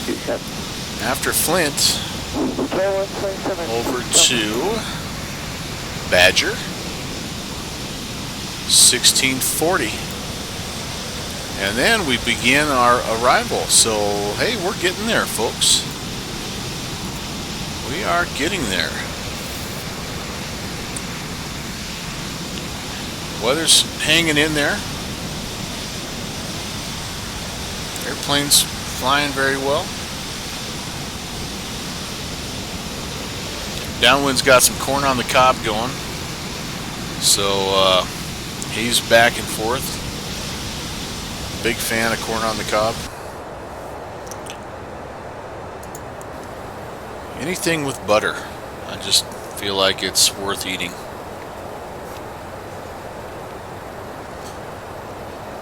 Alright. Peek back over here just at everything, just looking around. Everything's in the green. Fuel is nice and balanced. That's kind of a cool little chart, by the way. There's that maximum power. Here's your climb power. You know, that's basically what you see in the documentation there. Yeah, stuff like that. I mean, it's not simulated. None of this stuff is, I don't think, simulated also. Yeah. Shut off the hydro power. Yeah, so none of this is simulated. So, you know, I've got butter and bacon, Downwind Sim says. Yeah. You're in good shape either way. Or if you get them both, yeah. Maybe that's why breakfast rocks. I mean, because, you know, you need some protein with breakfast, so you might as well throw some bacon on. And then, you know, you're probably going to have some toast also. Toast needs butter. 121.27, bye-bye. Alright, we're going to flip over to heading. We're going to see if we can actually transition to a VOR the correct way, or without wandering way off course. Sorry, Downwind, you're going to hear me slurping on a cool beverage here. I had to run upstairs and get myself an A&W root beer. Slant Alpha has his Red Bulls. I've got my A&W. Clear on there, left, and 1486. Alright, 9 miles. You know, it's not a frosted mug. 377, contact Chicago Center, 121.27, bye-bye. 2127, Delta 377. Have a great night. Alright, here we go. You too, bye-bye. We'll talk mugs here in just a second. 2177. I don't spend enough time in the Chicago area. Or the Cleveland area, I should say. 2127 is where I'm going. I need to fly there more. They've got some really, really good controllers.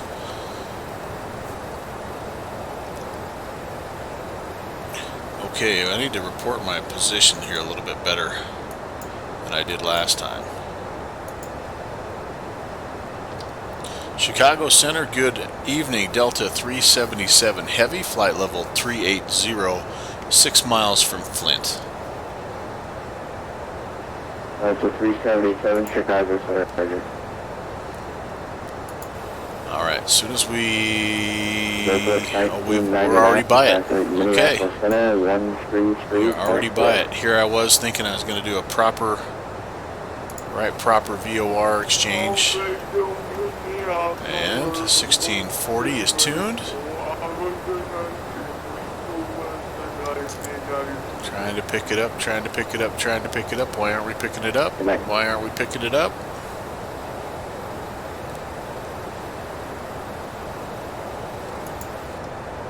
That's wild.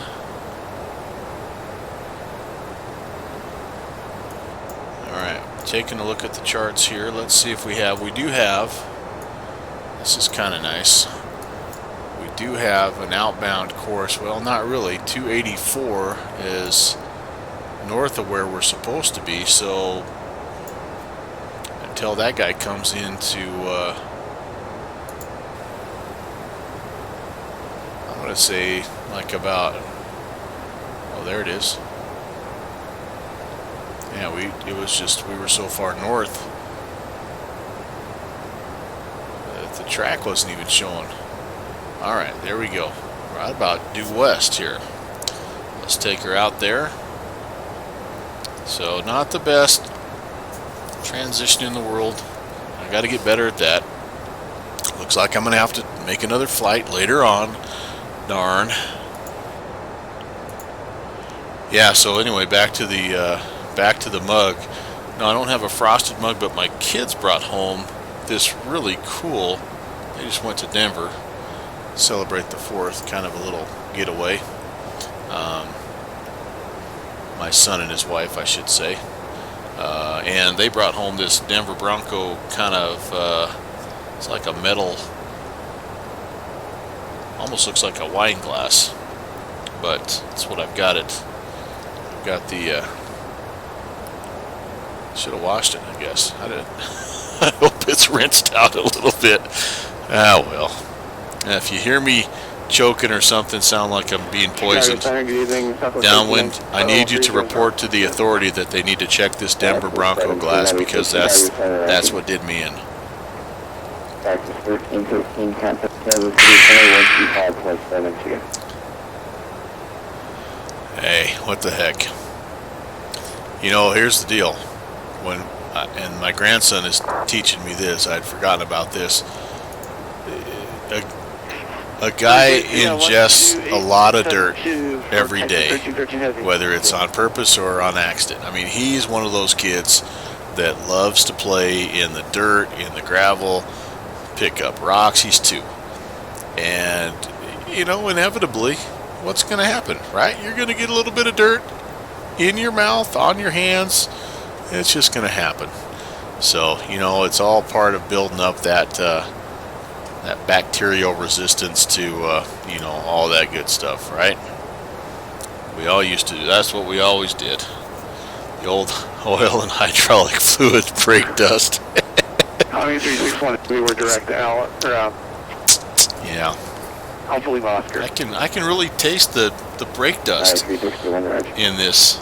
It gives it a nice, it's a nice hydraulic aftertaste in this 2019 A&W root beer. Yes, delicious, delicious. Yeah, drinking out of the garden hose, right? I mean, come on. We all did it. And he's down with it. I mean, that's the whole thing. He loves it. He loves it. He's an outside kid, which is what I really enjoy. He's not a, I mean, he's 2. Okay, he's gonna end up being a screen time kid. Kids these days, they just are. But it sure is nice to see that he likes to be outside right now, playing and getting dirty and skinning his knee and that kind of stuff. The only thing right now that he likes on any screen, whether it's TV or phone, is he likes to watch any video about trains. He's super into trains right now, so my YouTube channel has a ton of train video suggestions. That's pretty awesome. Not so much. He does like to get down. He'll sneak down sometimes. Yeah, no, not really Thomas the Train.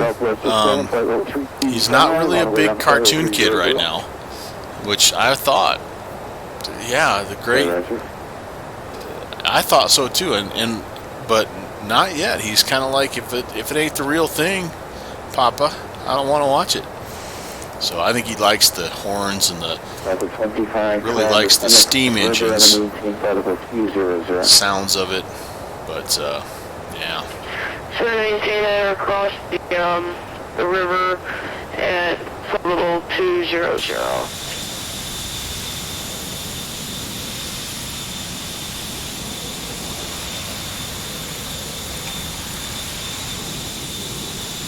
Grandkids are the best. I hope to have a quiver full of them, if you know what I mean, at some point.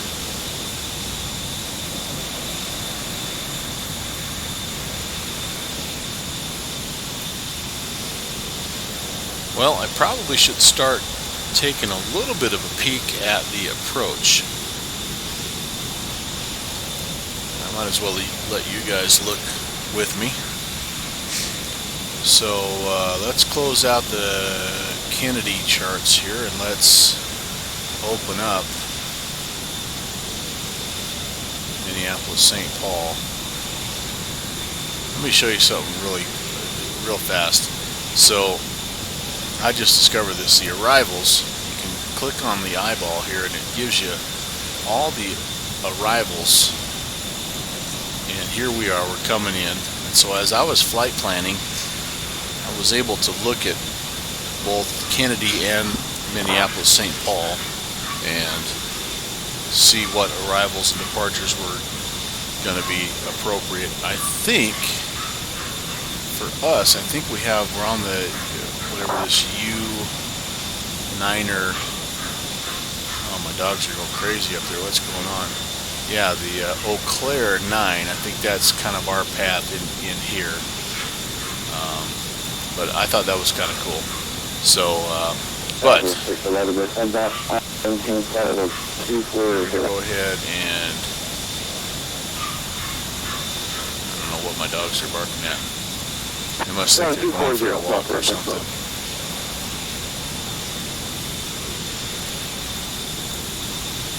Alright, there we go.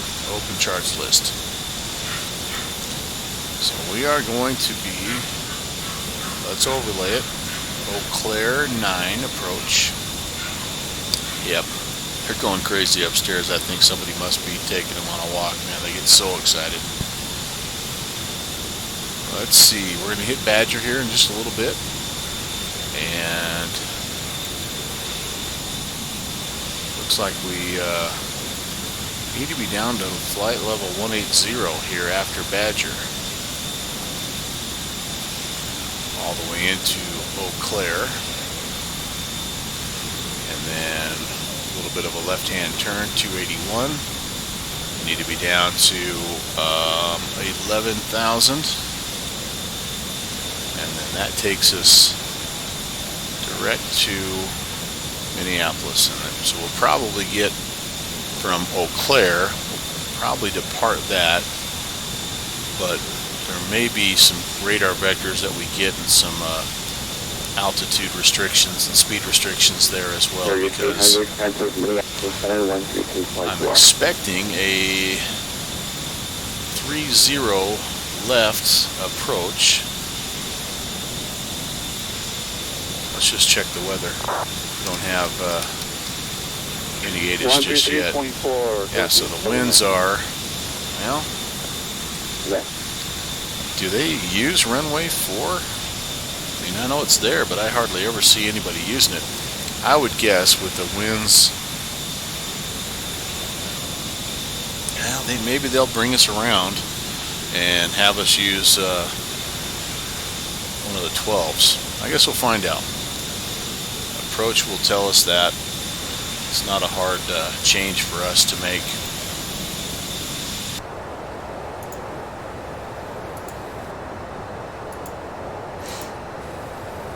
How'd the corn taste downwind?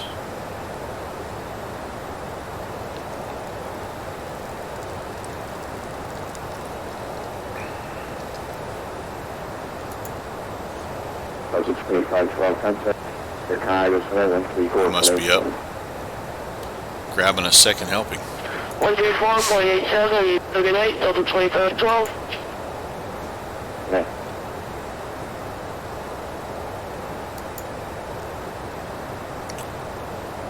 Alright.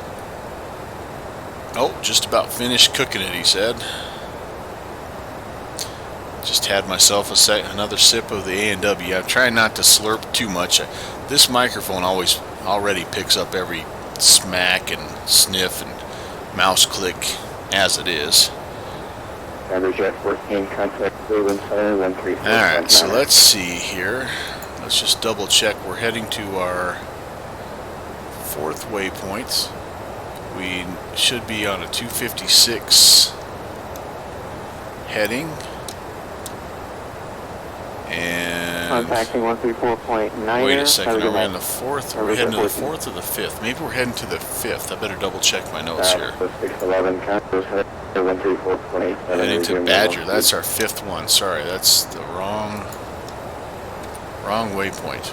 We passed 4th, we're heading to the 5th. Why is it still saying 256?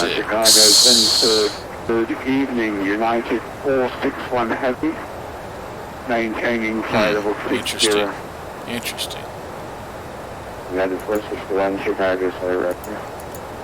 199 miles, about 26 minutes.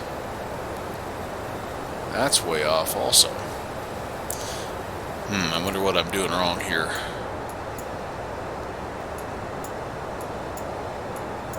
Oh, because we are heading, we're not heading to Badger, we're heading to Badger. And I have Badger listed.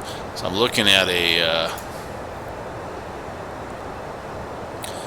got a little flight plan, flight log thing that I use, so you kind of have to make a note when you're entering your waypoints as to what your different ones are going to be. So we had Huguenot was one.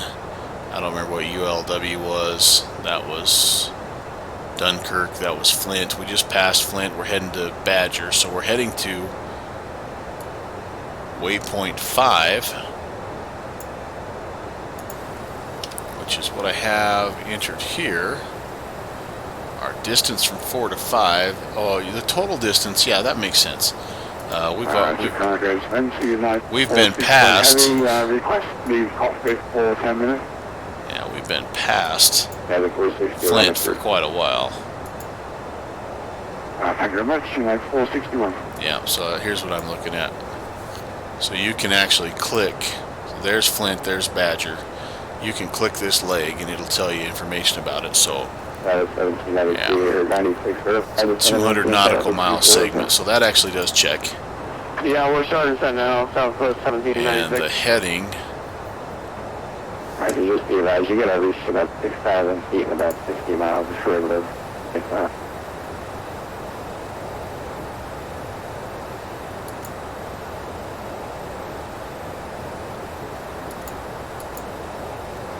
There we go. Last 10 miles. Heading is 274, which is, okay, that's much more, that makes me feel a lot better. We're not quite on 274, but we're pretty close to that. Alright, always good to just double check. Somebody once told me, check, double check, and then check again. Some wise man once told me. Downwind Sim said, or is asking, that's all a web interface. Yes, it's all web interface. Yeah, who was that guy? He was a smart guy. Need to hang out with him more. Yeah, it's just all web-based, and I believe, like I said, talked about this in an earlier video when I was kind of figuring it out, but I think you can get it on, you know, like a device, like you could download it to your iPad or something, and then it really would feel like ForeFlight. But I mean, I don't know if you're gonna do something like that, get it on your device, you might as well just get ForeFlight, because I don't think ForeFlight really, I think it's comparable as far as the price. The only thing you don't get with ForeFlight is you don't get all the ARAC data. So, you know, when you're trying to fly your PMDG 737 and it needs the right ARAC cycle, you know, it's nice to have that. But anyway, I've been very pleased. I still like, I have SkyVector basically up right next to this because I'm still so used to finding things in SkyVector, and so, you know, I don't want to just completely stop using that, because there are some things in SkyVector that I still really like. Oh wow, I have the wrong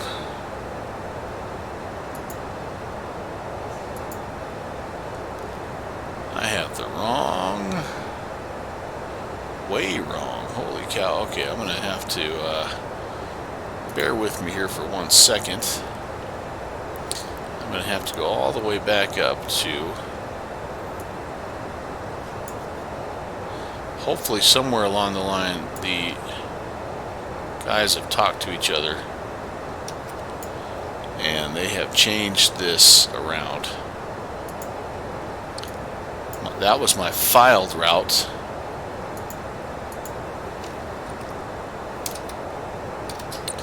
but my actual route was changed to be a little bit north of where this one went. So I was actually cleared to this route. Okay, that's more like it. But again, there's a lot of stuff that I really like about SkyVector still, and I'm just so used to using it. It's what I've used for years, and so yeah, it's one of those deals where I don't want to completely stop using it, because there still are some things that are very handy, especially when it comes to flight planning. And I'll do a whole stream on that later on. But yeah, SkyVector is still a great tool. If that's what you're using, you're getting some fantastic information, up-to-date information as well. Yeah, down when I'm with you, man, it's going to get a little bit bumpy, I think. Let's see what Active Sky is telling us here. Not seeing anything just yet. Chicago Center, Connie 36 Landy. We'll be stepping away for 5 minutes. Still have a ways to go. I only have my map set 361 at Roger. about Come back, we can expect a handoff. 75 miles or so. Okay, we'll do Actually 361 at Heavy. 131 miles, so I don't have it zoomed out too far. Conditions at Minneapolis right now, just partly cloudy, 72 degrees. Winds are 030 at 7. Looks like 10 statute miles of visibility. There's some rain. And we're scattered at 5,500, broken at 7,500, broken at 10,000. So, yes. But yeah, weather slowly in transition to become smiley face. I like that. Can't beat that, man.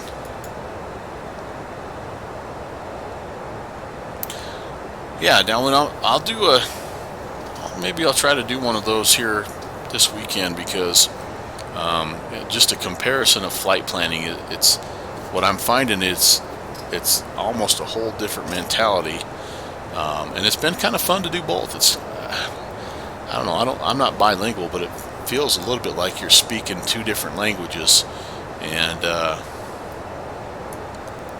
so yeah, maybe I'll try to get my notes kind of semi-organized, and I'll pick a plane that I actually know how to fly, so I don't have to worry about all that business, and I can show you the differences that I'm finding with both. And then I know there's people, I mean, there's other flight planning tools out there. PFPX, I think. I'm trying to remember the one that, oh heck. Alaska 1203. Yeah, there's another, at least two out there. But the one I'm most familiar with is SkyVector. The one that I've been using most lately has been the Navigraph maps, or Navigraph charts. So it's been fun to mess with both. Okay, 40 miles from Badger. We need to be down to 180.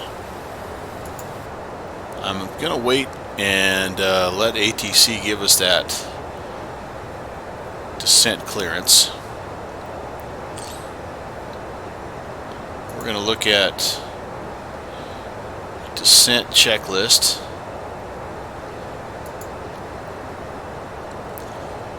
Speeds are set. 361 Heavy on frequency. County 361 Roger.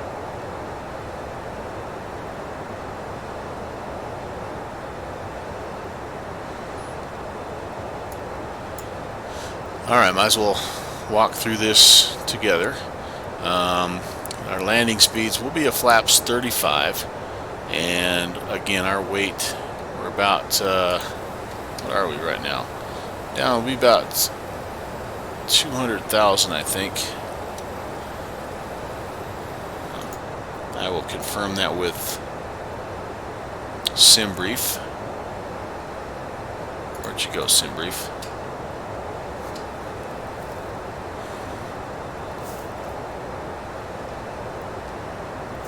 Where is my landing weight?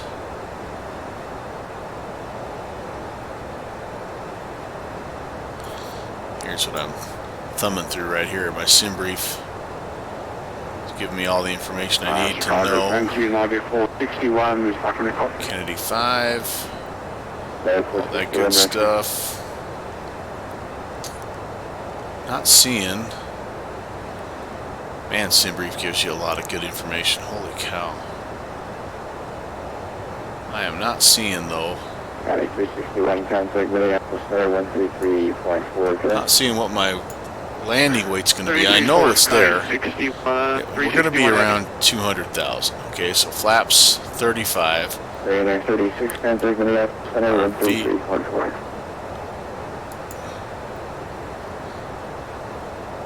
Is that for me? 133.4, Okay. and 30.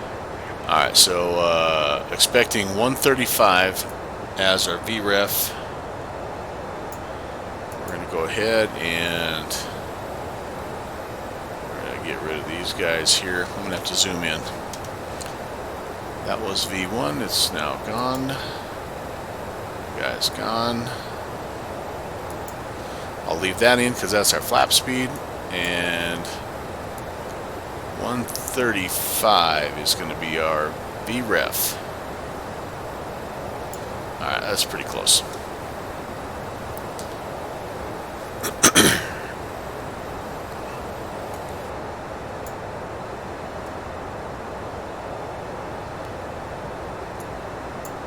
Gotta hand it to the ATC. I tell you what, look at that.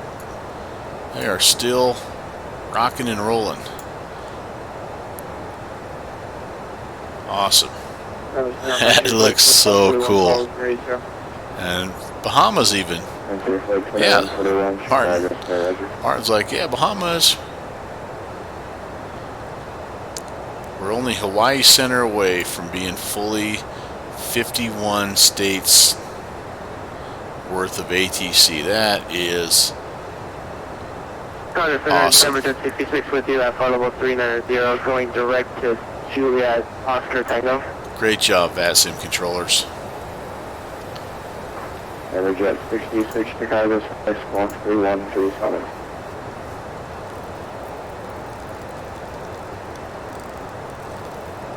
Squawk 3137 for Denver 66.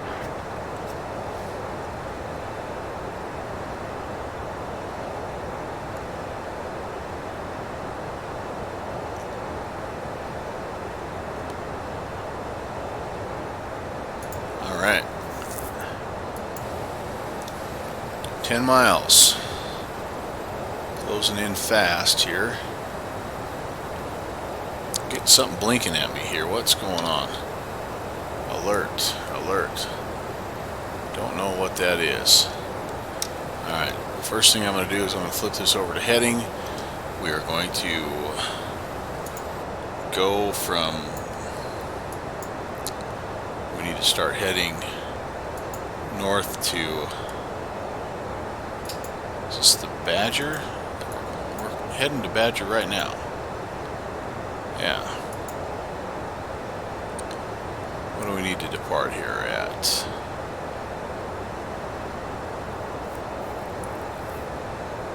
.310. Everjet 66, further contact miles southeast of the airport level 390.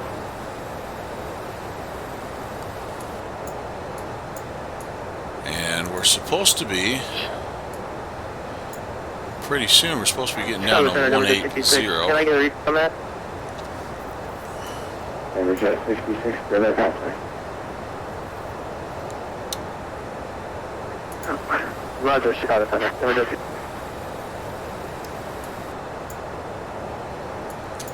Alright, we should be able to tune in the Eau Claire VOR. We're heading direct Eau Claire, 112.9.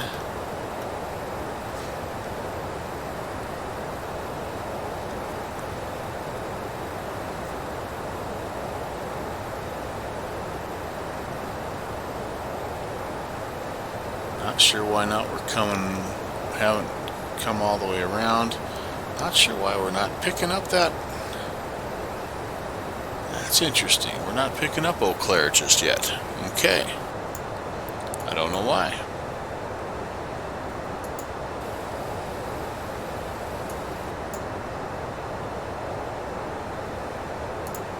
Just going to kind of look at the charts here and guesstimate about a 315 heading.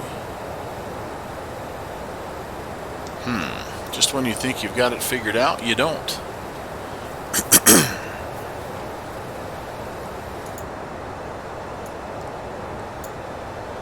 So two things that are kind of weird right here.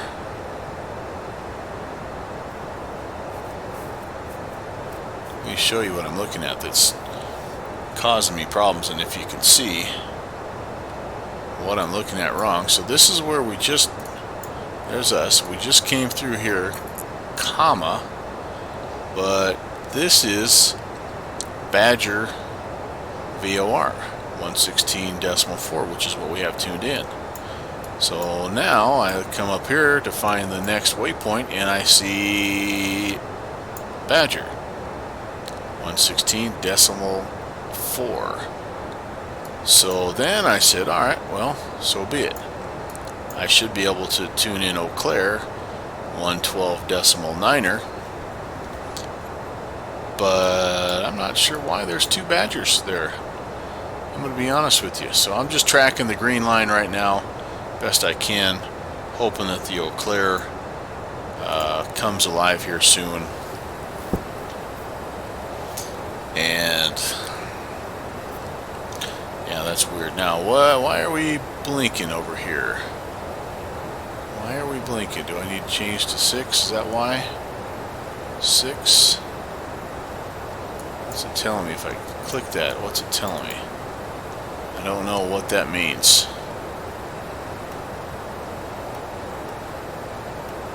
Remember, that was a little... That INS was a little bit off. Well, you wouldn't... can't talk now. I didn't have the stream started yet, but when I was aligning, so you have to, similar with mini aircraft, you have to come up here and you have to align your, you know, in this case it's the INS, and it gives you a reading as you're doing that down here, and tells you when you're in tolerance range basically, and you're good to go. You're good to switch it from align to nav, which 340. you get this green light that says ready, and when you flip it to nav, it turns off, and that tells you that you've done it right.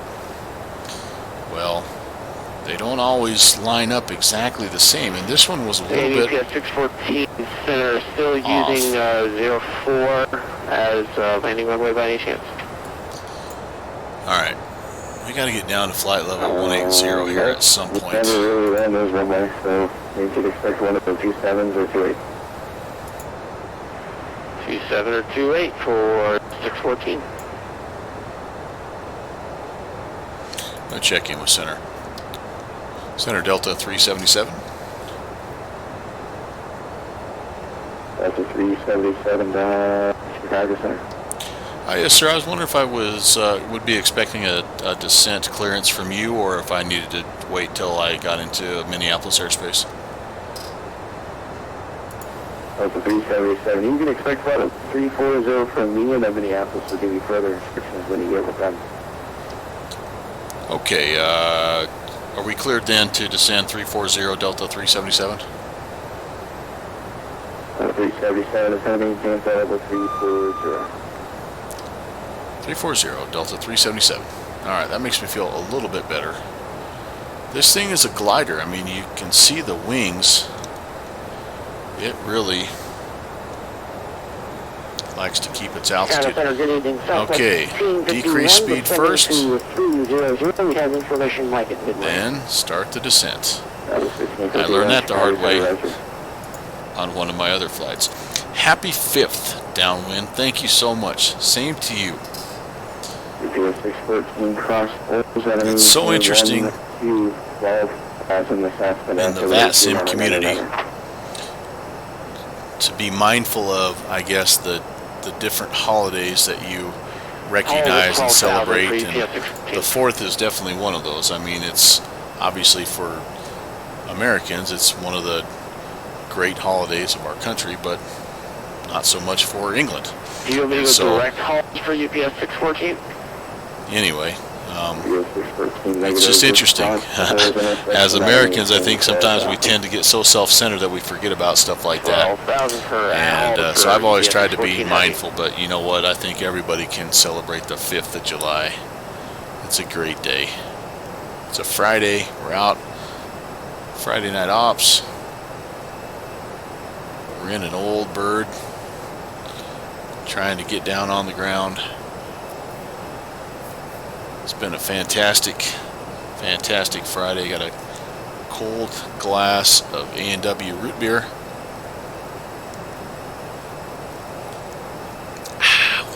Just a hint of hydraulic fluid. So yummy. Okay.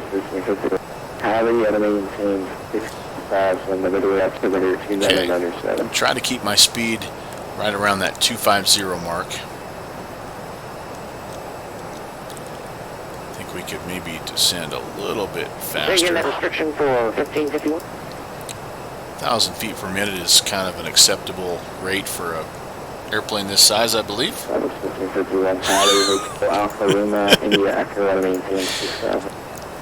If I do nothing else downwind, I provide comic relief. Usually it's through my aircraft skills, but UPS 14 Heavy, can you assign me sometimes, a yeah, it's- runway and a star so I it's can just put it the in off the for me, cuff please? comments. The Watson 3, so I expect you to fly the Watson 3, and no, I cannot. The next controller will give it to you. I wish I knew why that was blinking. I'm going to make a note to myself I'll go and from there, thank you. look that up. 614. half tempted to pull up the documentation for the INS, but that I could see that leading to bad things because I would be looking at that and not paying attention to everything else that's going on. So fuel here, this is interesting. Feed only. So I'd had this happen to me the first time I flew this like a real legit flight. I actually had engines 1 and 4 flame out. I wonder if that's no, that's my 1,000 to go altitude warning. Okay, I don't want that to happen again.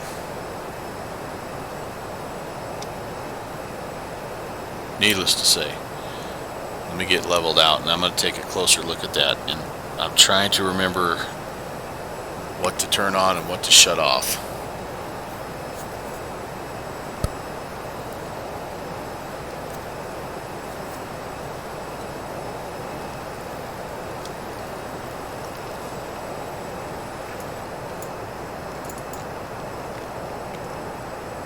Alright, picking up some ATIS by the way here also. Delta 377, contact Minneapolis, 133.4. Over to Minneapolis Center, 133.4, Delta 377. Have a great night. Fun event. Next. 3340. Here we go. Now it's getting real, boys and girls.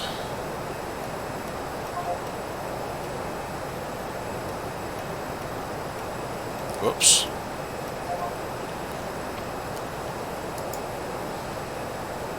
Minneapolis Center, good evening. Delta 377, flight level 340. Please give me descent. Please, please, please, please, please. 377 Minneapolis Center. Well, he must think I'm okay. Alright, let's take a look over here. Yeah, there's another guy that flies this plane. He has several tutorial videos, and he went through, one of them was going through just the fuel transfer system. Here's what I'm going to do.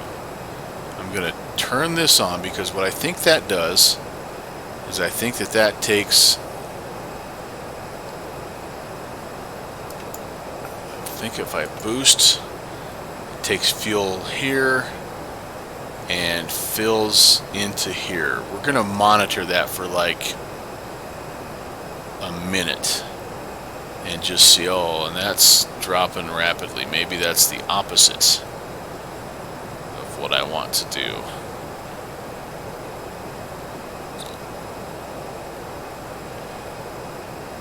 Like if worse comes to worse, I think I can turn this off and be okay. Hell no, I don't want to do that, because then that kills the fuel to everything. So these haven't moved.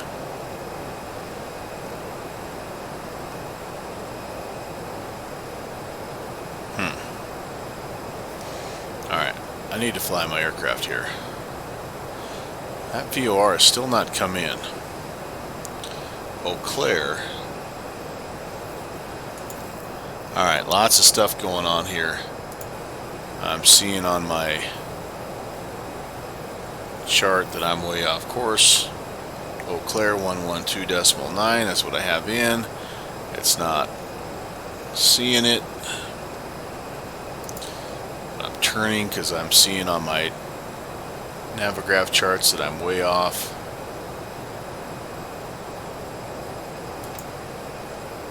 Yeah, that's not giving me anything that I need. Okay. What's happening here? This is a genuine concern.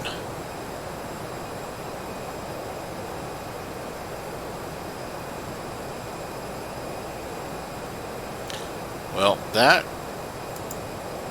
hasn't done anything to those outside tanks. Boost and feed. If I fill in here, again, we'll just kind of monitor these and just see. I want to be drawn fuel from here. Try that. Now, we'll just keep our eye on it. I do know, if we have to, I can land on 2 engines. Please keep your arms and legs inside the airplane for the duration of the flight. Yes, I concur. Okay, in the meantime,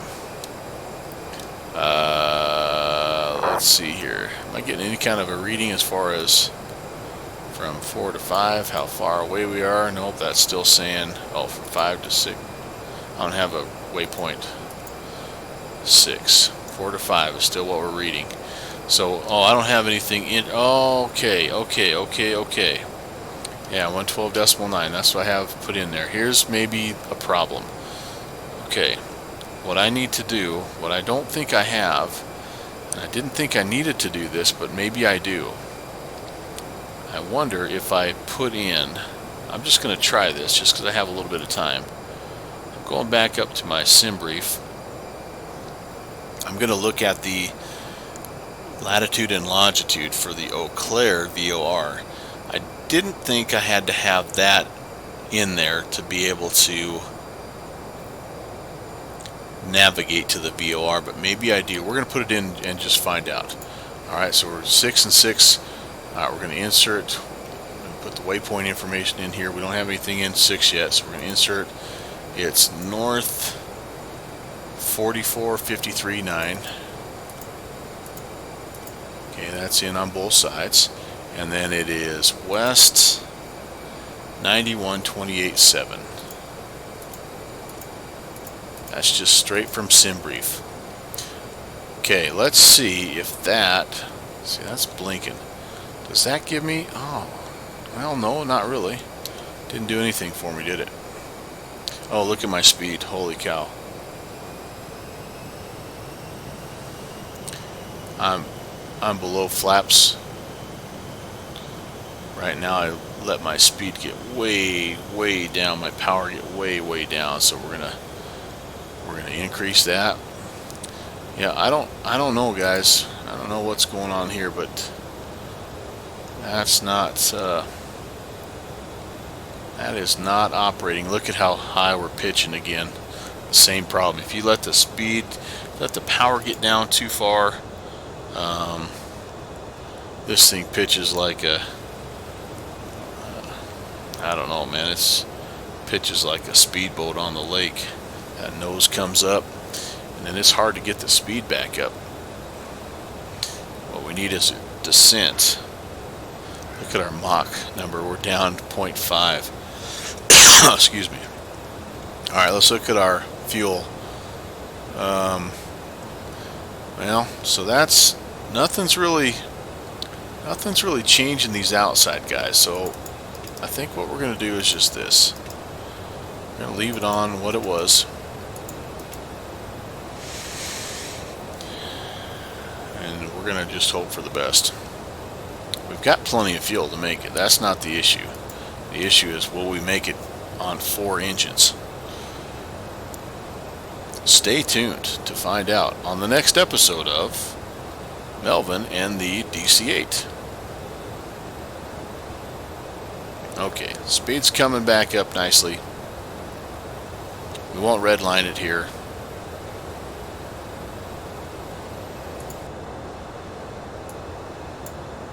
We're cheating, but we're getting back on track. Here's the hard part, though. If we're not able to tune in this VOR, we're not going to really be able to know if we're heading outbound 281 or not. We may need it for 36 miles, and then that turns us home. So that's a big VOR to not have. Now we could try Green Bay, and that would give us at least some sense of when we're getting close. So what we'd be doing is we'd be tuning in the inbound 93 radio from Green Bay. Let's just, out of curiosity, let's just try that and see what it gives us here. Yeah, that's downwind saying that same thing. 15.5. Great minds think alike. Let's find out. Now that guy came alive. Okay, so that's good. So we could tune in the let's see. It was a 9-3 inbound. Wait a second. Yeah, so that's over here. 9, 1, 2, 3. So when that theoretically when that lines up, we should be close to Eau Claire. We're 96, traveling away 97 nautical miles, and again, as I'm looking at that, I'm seeing, oh, this isn't to scale. Let me take this approach chart off here. Maybe it'll give us some, what the, where are you, Green Bay? Is that Green Bay over there now? Yeah. So Green Bay's over here, so, oh, good Lord. I'm not seeing any distances here, so this is one thing where the sky vector is nice, because you're able to see those distances. That's why this is like a zoomed out version of this chart. That's why there's 2 badgers, because this represents, that makes sense. This represents where that is. This is, like I say, just a zoomed out version, because there's Green Bay, there's Badger on this chart. There they are. But still, that doesn't account for why Eau Claire is not tuning in, and we're still north, of course.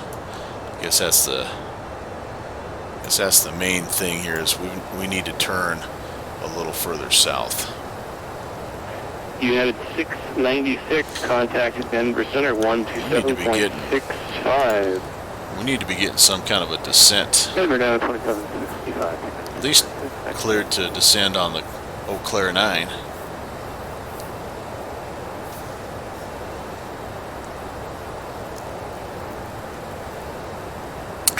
Take a drink of A&W. Figure it out, right? Northwest 1099, track to Denver Center on Oh boy, 230, 135.6. 280.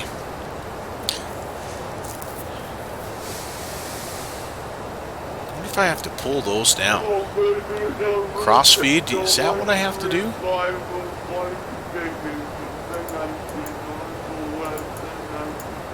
That's not simulated what that is. If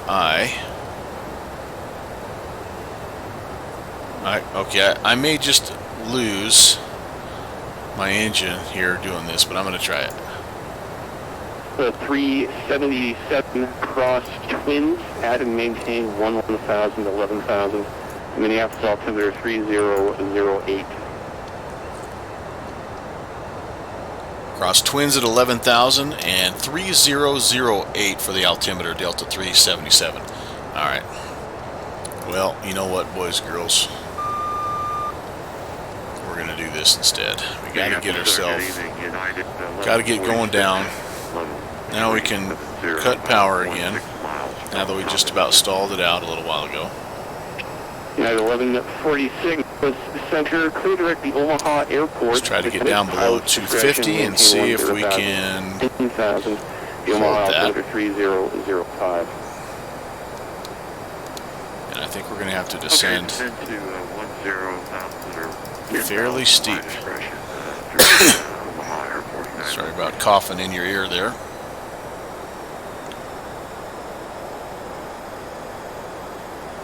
I'm going to actually descend a little closer to 2,000. I think we're... And United 1146 at this point, you can expect I only 32 left. We're going to need it. All right, I'm going to go back. Hope against all hope that Eau Claire tunes in 112.9er. Come on, baby. Oh, there we go. All right, all right, all right. Maybe we were just too far away. I don't know. Let's see what we have to be traveling here. Boy, we're not following any kind of jetways. We're just kind of doing direct to, direct to, direct to. But at least it gets us back in the neighborhood. That makes me feel a lot better. Now, if only I knew that did give me a little bit of fuel.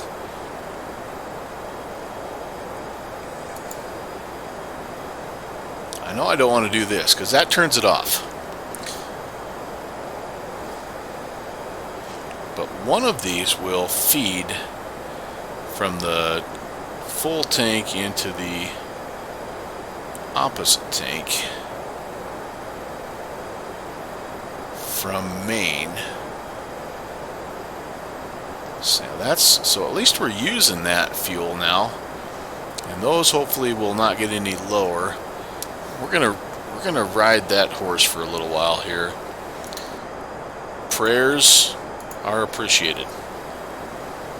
All right, downwind, he's turning to the hard stuff. He's opening a Coke and a smile.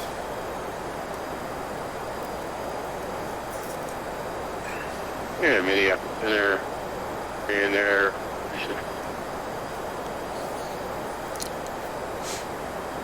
Man, that looks Korean 36. pretty. Register any problems over the intercom? Looks like we left your Korean 36, you just left Center Space a few minutes ago. Winnipeg Center is closed. Radar service terminated. Frequency change approved. Good night. I thought he said he blew up his airplane. Register over the intercom. Thanks, Space. Down when you talk like I have a history of bad approaches. It's not like I landed a 737 at Boston doing 240 knots one time or anything. Come on.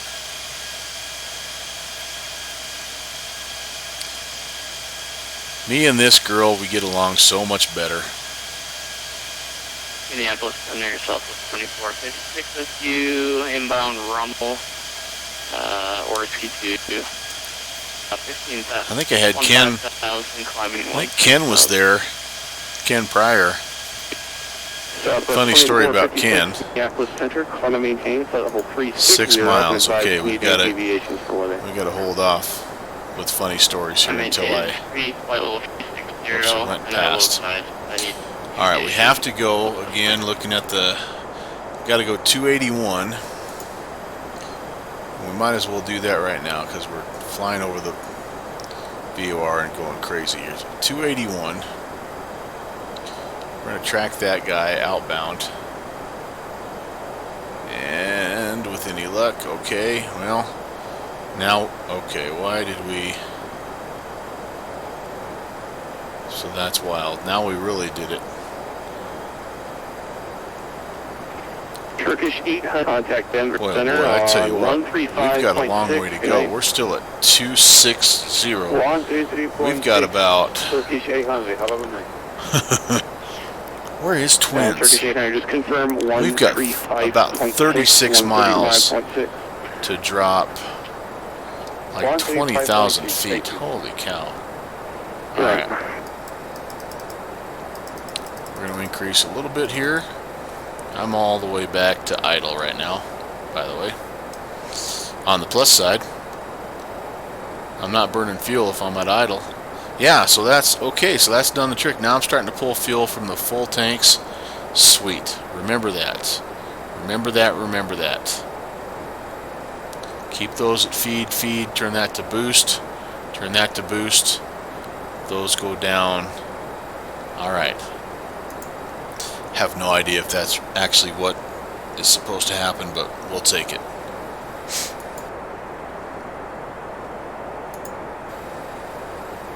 Okay, we're 8, now 9 miles. What are we doing here? Yeah, 9. So at least we're getting a DME away. Oh no, we still have a little bit of a... what's the next guy? Go ahead. Still have a little bit of a VOR that we're tracking. We're a little bit left of course. Oh man, our speed. Look at our speed, guys. Holy cow, we can't do that. That's not going to work, boys. Alright. I'm looking into the crystal ball, and I'm sensing that we are going to be vectored 1203, contact Denver Center on for 127.65. descent.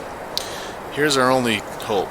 I'm going to level off. I'm going to drop a notch of flaps. I'm going to see if we can get ourselves slowed down. If we can get down, 200 is flap speed. Man, I don't know. I don't think we're going to be able to get there, guys. Delta 749, Minneapolis Center.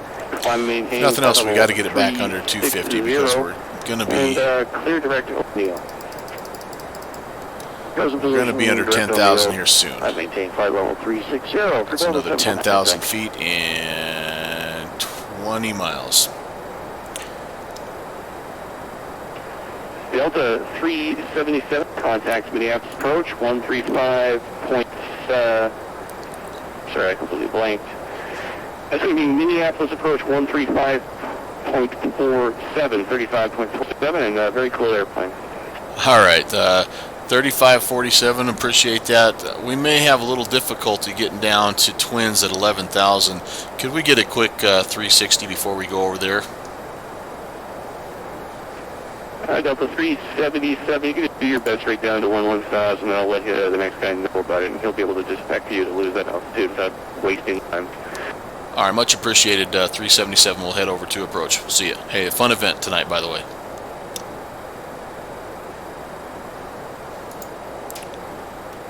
Again, there's that. I'm on that list.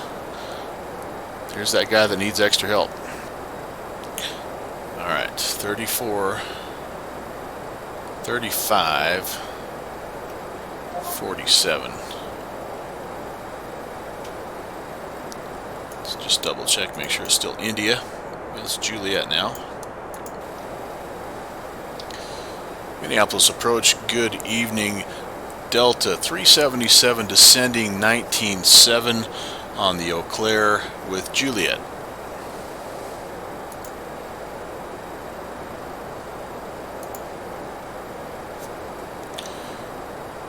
Alright, so we've slowed down a little bit. We're dang close. I'm going to do a notch of flaps. Let's just Delta 377 Minneapolis approach. ILS runway 30 left approach, and I understand you're not going to make twins at 11 the 11,000. We're going to need a little bit of vectoring help, I think, for 377. We'll expect the ILS 30 left. Yeah, just a little fast yet. Yeah, we have 10 miles to go and about 6,000 feet. I mean, we're in the ballpark. I mean, we're going to be in the ballpark, Delta 377, but we're just a little, I feel like a little bit high. Delta 377, how about we do this? I'm going to correct the Minneapolis VOR, and that's going to be 115.3. And descend at house discretion, maintain 10 down. Okay, Minneapolis VOR and down to 10,000. Thanks for the help, 377. All right.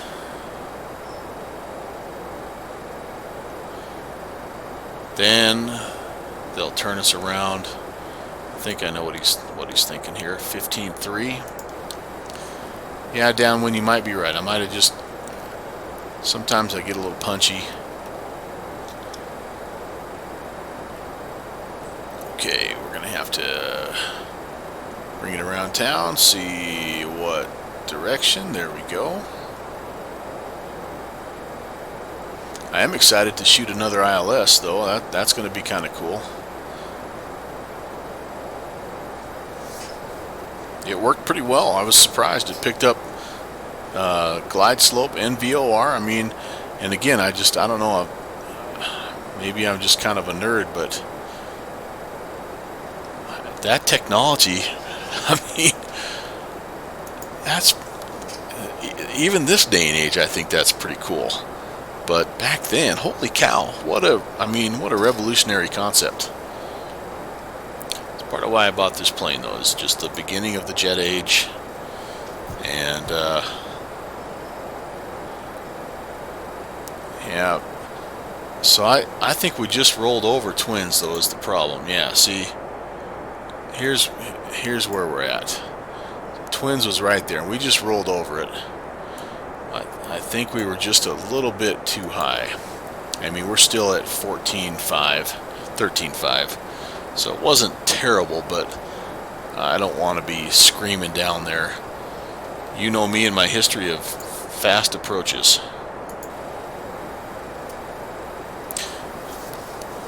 Yeah, I just think about the guys that thought this stuff up, the engineers and the mathematicians and the scientists that said, hey, let's put something in a field in the middle of South Dakota that broadcasts some blip, and then let's put a receiver in an aircraft that's going to be, 5 miles up, going 300 knots, and let's figure out a way to coordinate that so they know where they're going. I mean, it's just insane. I love it. I love it. And those old guys, they're not around anymore. I mean, that's the thing. It's you would love to spend time talking to them. But they're just not around. It's part of what goes away with the old men. Okay, 1,000 to go. Let's mellow out the descent rate here. We are going to try to hold up here. He may be able to vector us a little sooner. My thought was he was going to almost do like an RNAV approach where, even though we're not RNAV capable, but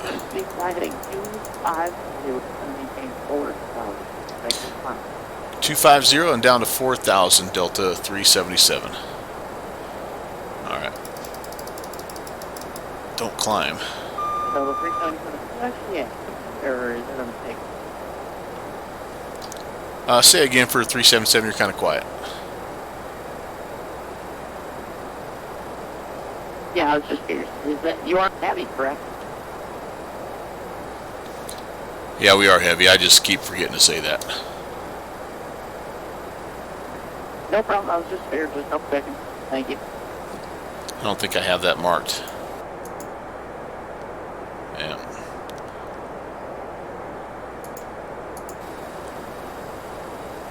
Not used to that. Alright, turning around 050. We're going to fly away from the airfield for a little bit here. And then he'll bring us back. While we're doing that, heading down to 4,000. Speed looks good. Descent rate's good. We are going to... Central aircraft information, Juliet, now the alternative Juliet. 008. Let's go take a look at our approach here. 30 left. ILS 30 left. Let's overlay that. Alright, so we need... Oops. Approach frequency 110.3 and an approach course of 301. Yep, there we are. Heading away. Come back around. Let's go get 110.3 put in there. Delta 377, I'll show you off course where you're headed.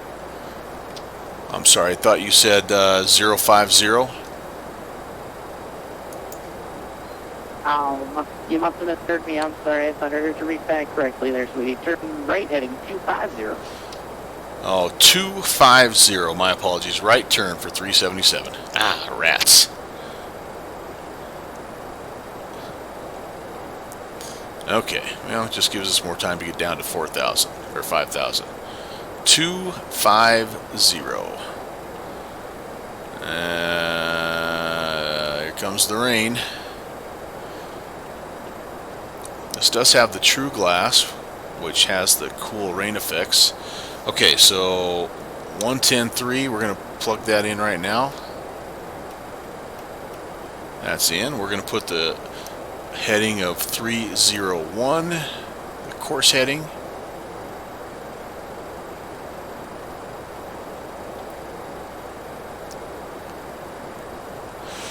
And we're going to pray that it all works out.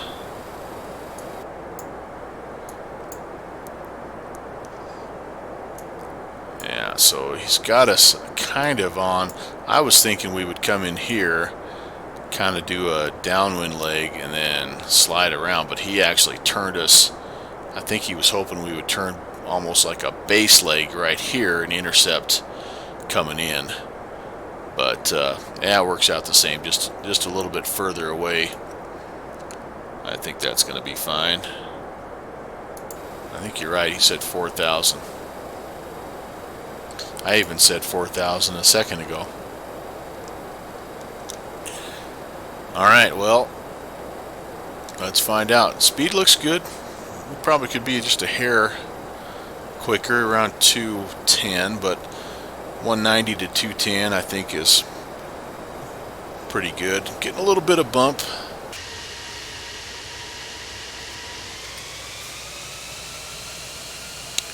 Not bad.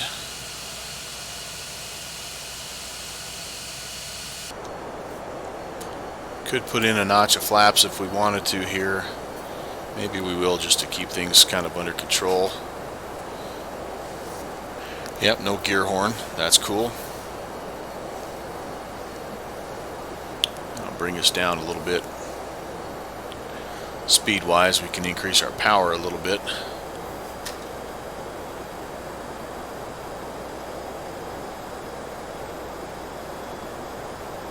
Don't expect this localizer to come in here till we're much closer.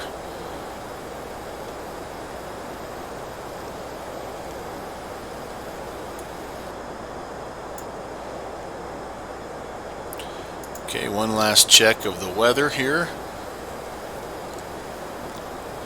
Surface winds 0307. It is raining. Few clouds at 5,500, which we're kind of going through right now. Getting down to 4,000 here in just a minute. Must have missed my horn. We're gonna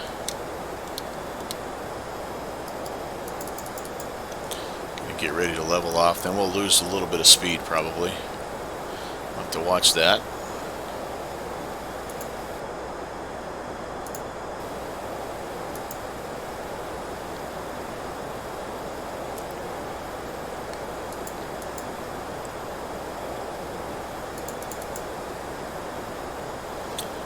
there, getting there, getting there. And there's the click for altitude hold. We'll watch our speed.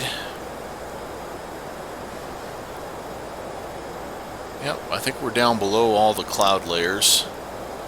Everything else, yeah, few at 5,500, broken at 11,000, scattered at 7,000.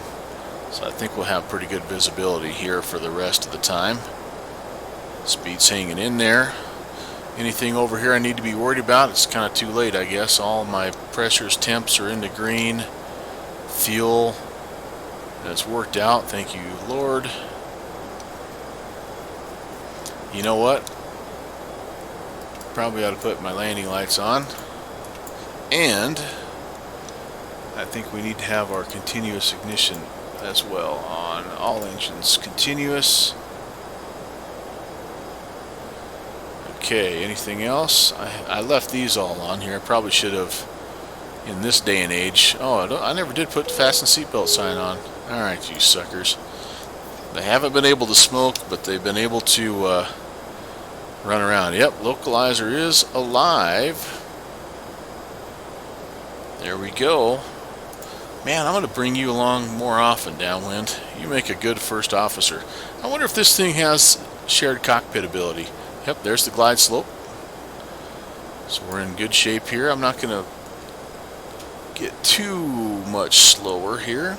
How about like 180? Can we do that? I don't want to pitch too much because then I can't see.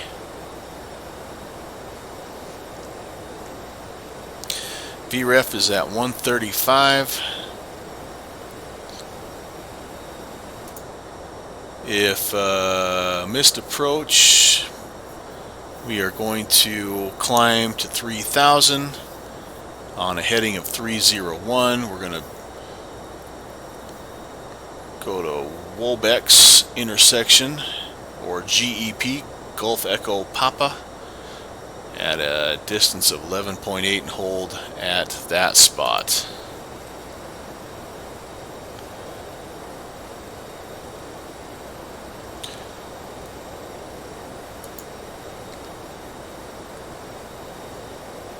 Everything's looking pretty good. Endeavor 3777, 4.3 for 7. A little bit slow. Endeavor 3777, half flight radar contact. Increasing power just a bit. I maintain 17,000, Endeavor 3777.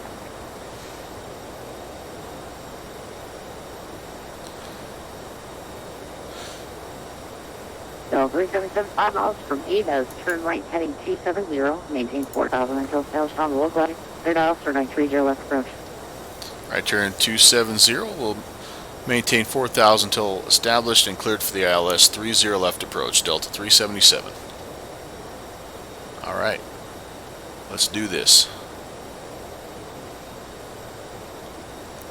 When we see that guy starting to come in, we're going to come over here. We're going to throw this guy over to ILS. And with any luck,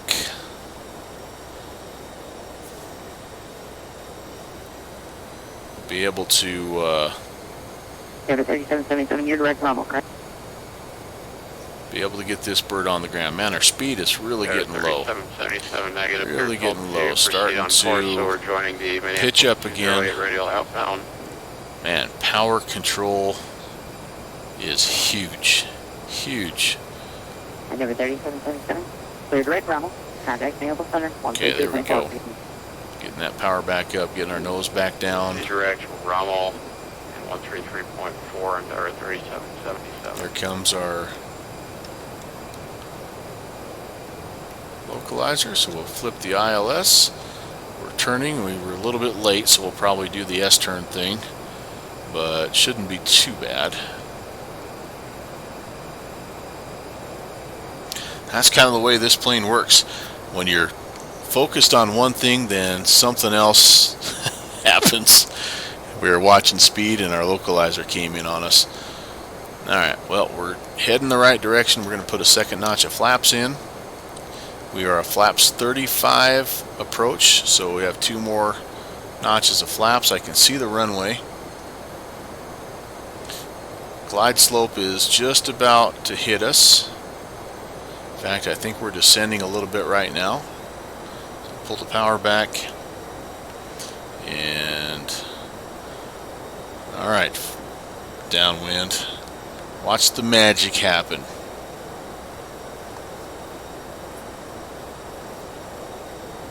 Rain effects don't look too bad. They're a little bit. Heavy contact, power 126.7 getting. And over to tower for Delta 377. Have a good night. 26.7. And I must tell you, I'm not actually agricultural. Sorry about that.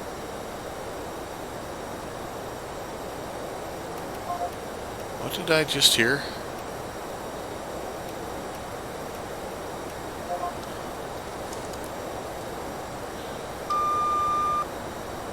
Tower Delta 377 on the approach 30 left. I must have called him Miami approach or something instead of. I'll have to go back and watch that. 377 on Minneapolis Tower, the wind was 0 on niner, over 30 left, clear to land. Clear to land 30 left, Delta 377. Okay. Third notch of flaps. And we're going to go gear down.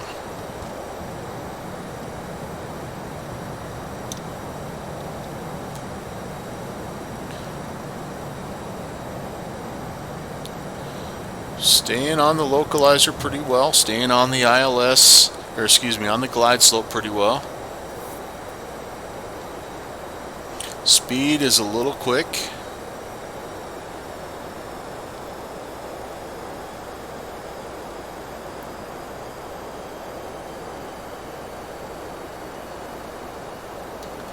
Okay, final notch of flaps.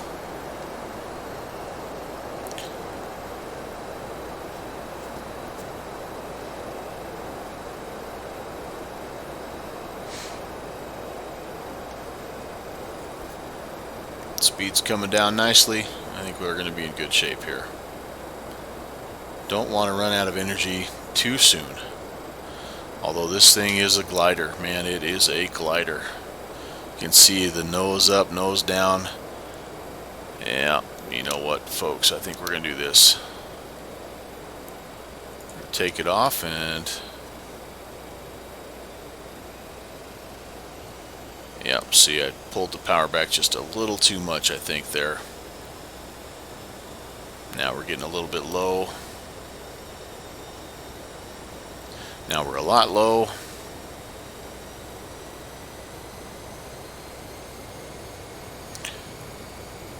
Missed approach, I go runway heading to 3,000.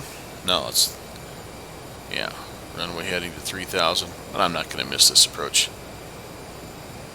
We're a little bit low, but acceptable for me and only about the 6th flight. Listen to me making excuses. There we go. We're getting close. I have no idea where we're going, by the way, once we get there. Like Bravo Terminal. We can figure that out once we get on the ground. Alright, things are looking stable. Don't have my Ross girl hollering at me because I turned her off.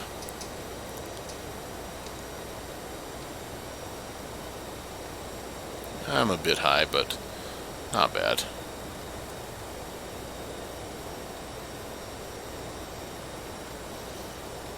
Power back. We are down. Reversers. Is that a little bit of a bounce, maybe? Nah.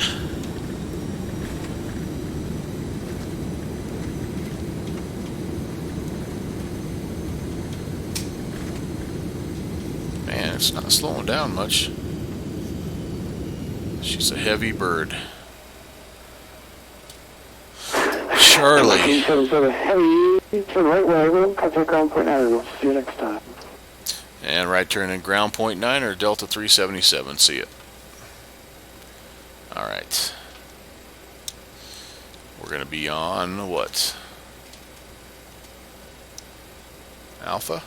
What are we on? Now let's get off the road here and see where we're at.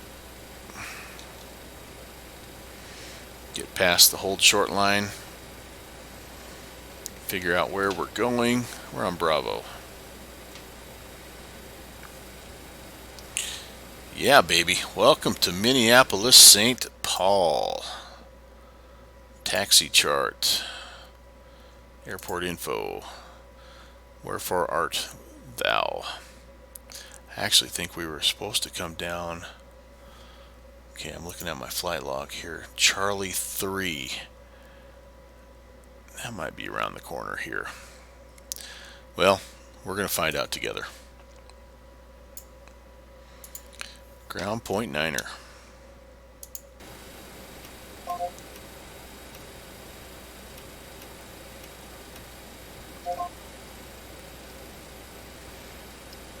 Ground, good evening. Delta 377. We're clear of 30 left on Bravo. Heading to Charlie Terminal.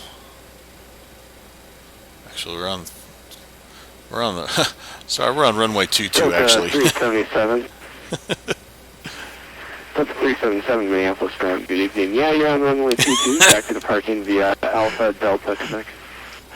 Alpha Delta, sorry about that. Delta 377. Whoops. Delta 377, sound good. The big striped white things should have been the dead giveaway. North side of the terminal. He said Alpha Delta, right? So I gotta hang a left on Delta here. Whoops. Here's Charlie. Next one is Delta.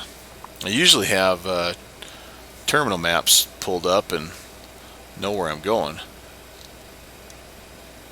Does GSX work here? I wonder.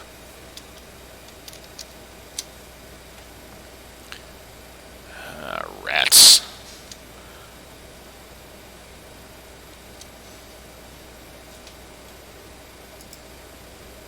I've got to be honest, I thought GSX was much more universal than it really was. I'm feeling like I'm going to have to buy it for every flippin' airport that I want to go to, and that's not what I was hoping for. I was hoping it was something kind of like this, Navigraph charts that you could just use with every airport.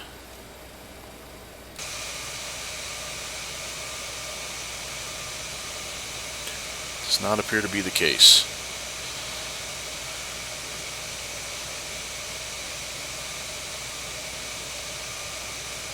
Alright, well, I tell you what,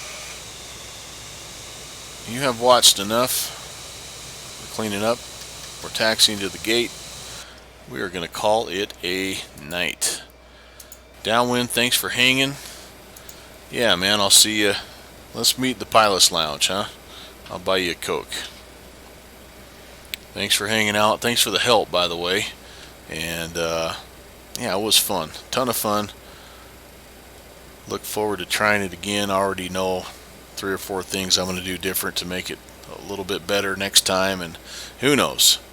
Maybe somewhere down the road I'll get this thing figured out. But before then, I'll probably pick up another plane to mess around with. So everybody have yourself a great Friday. I'll probably see you tomorrow. Same time, same place, roughly. Until then, take care. God bless. Delta 3. Oh, frame rates. Oh, frame rates.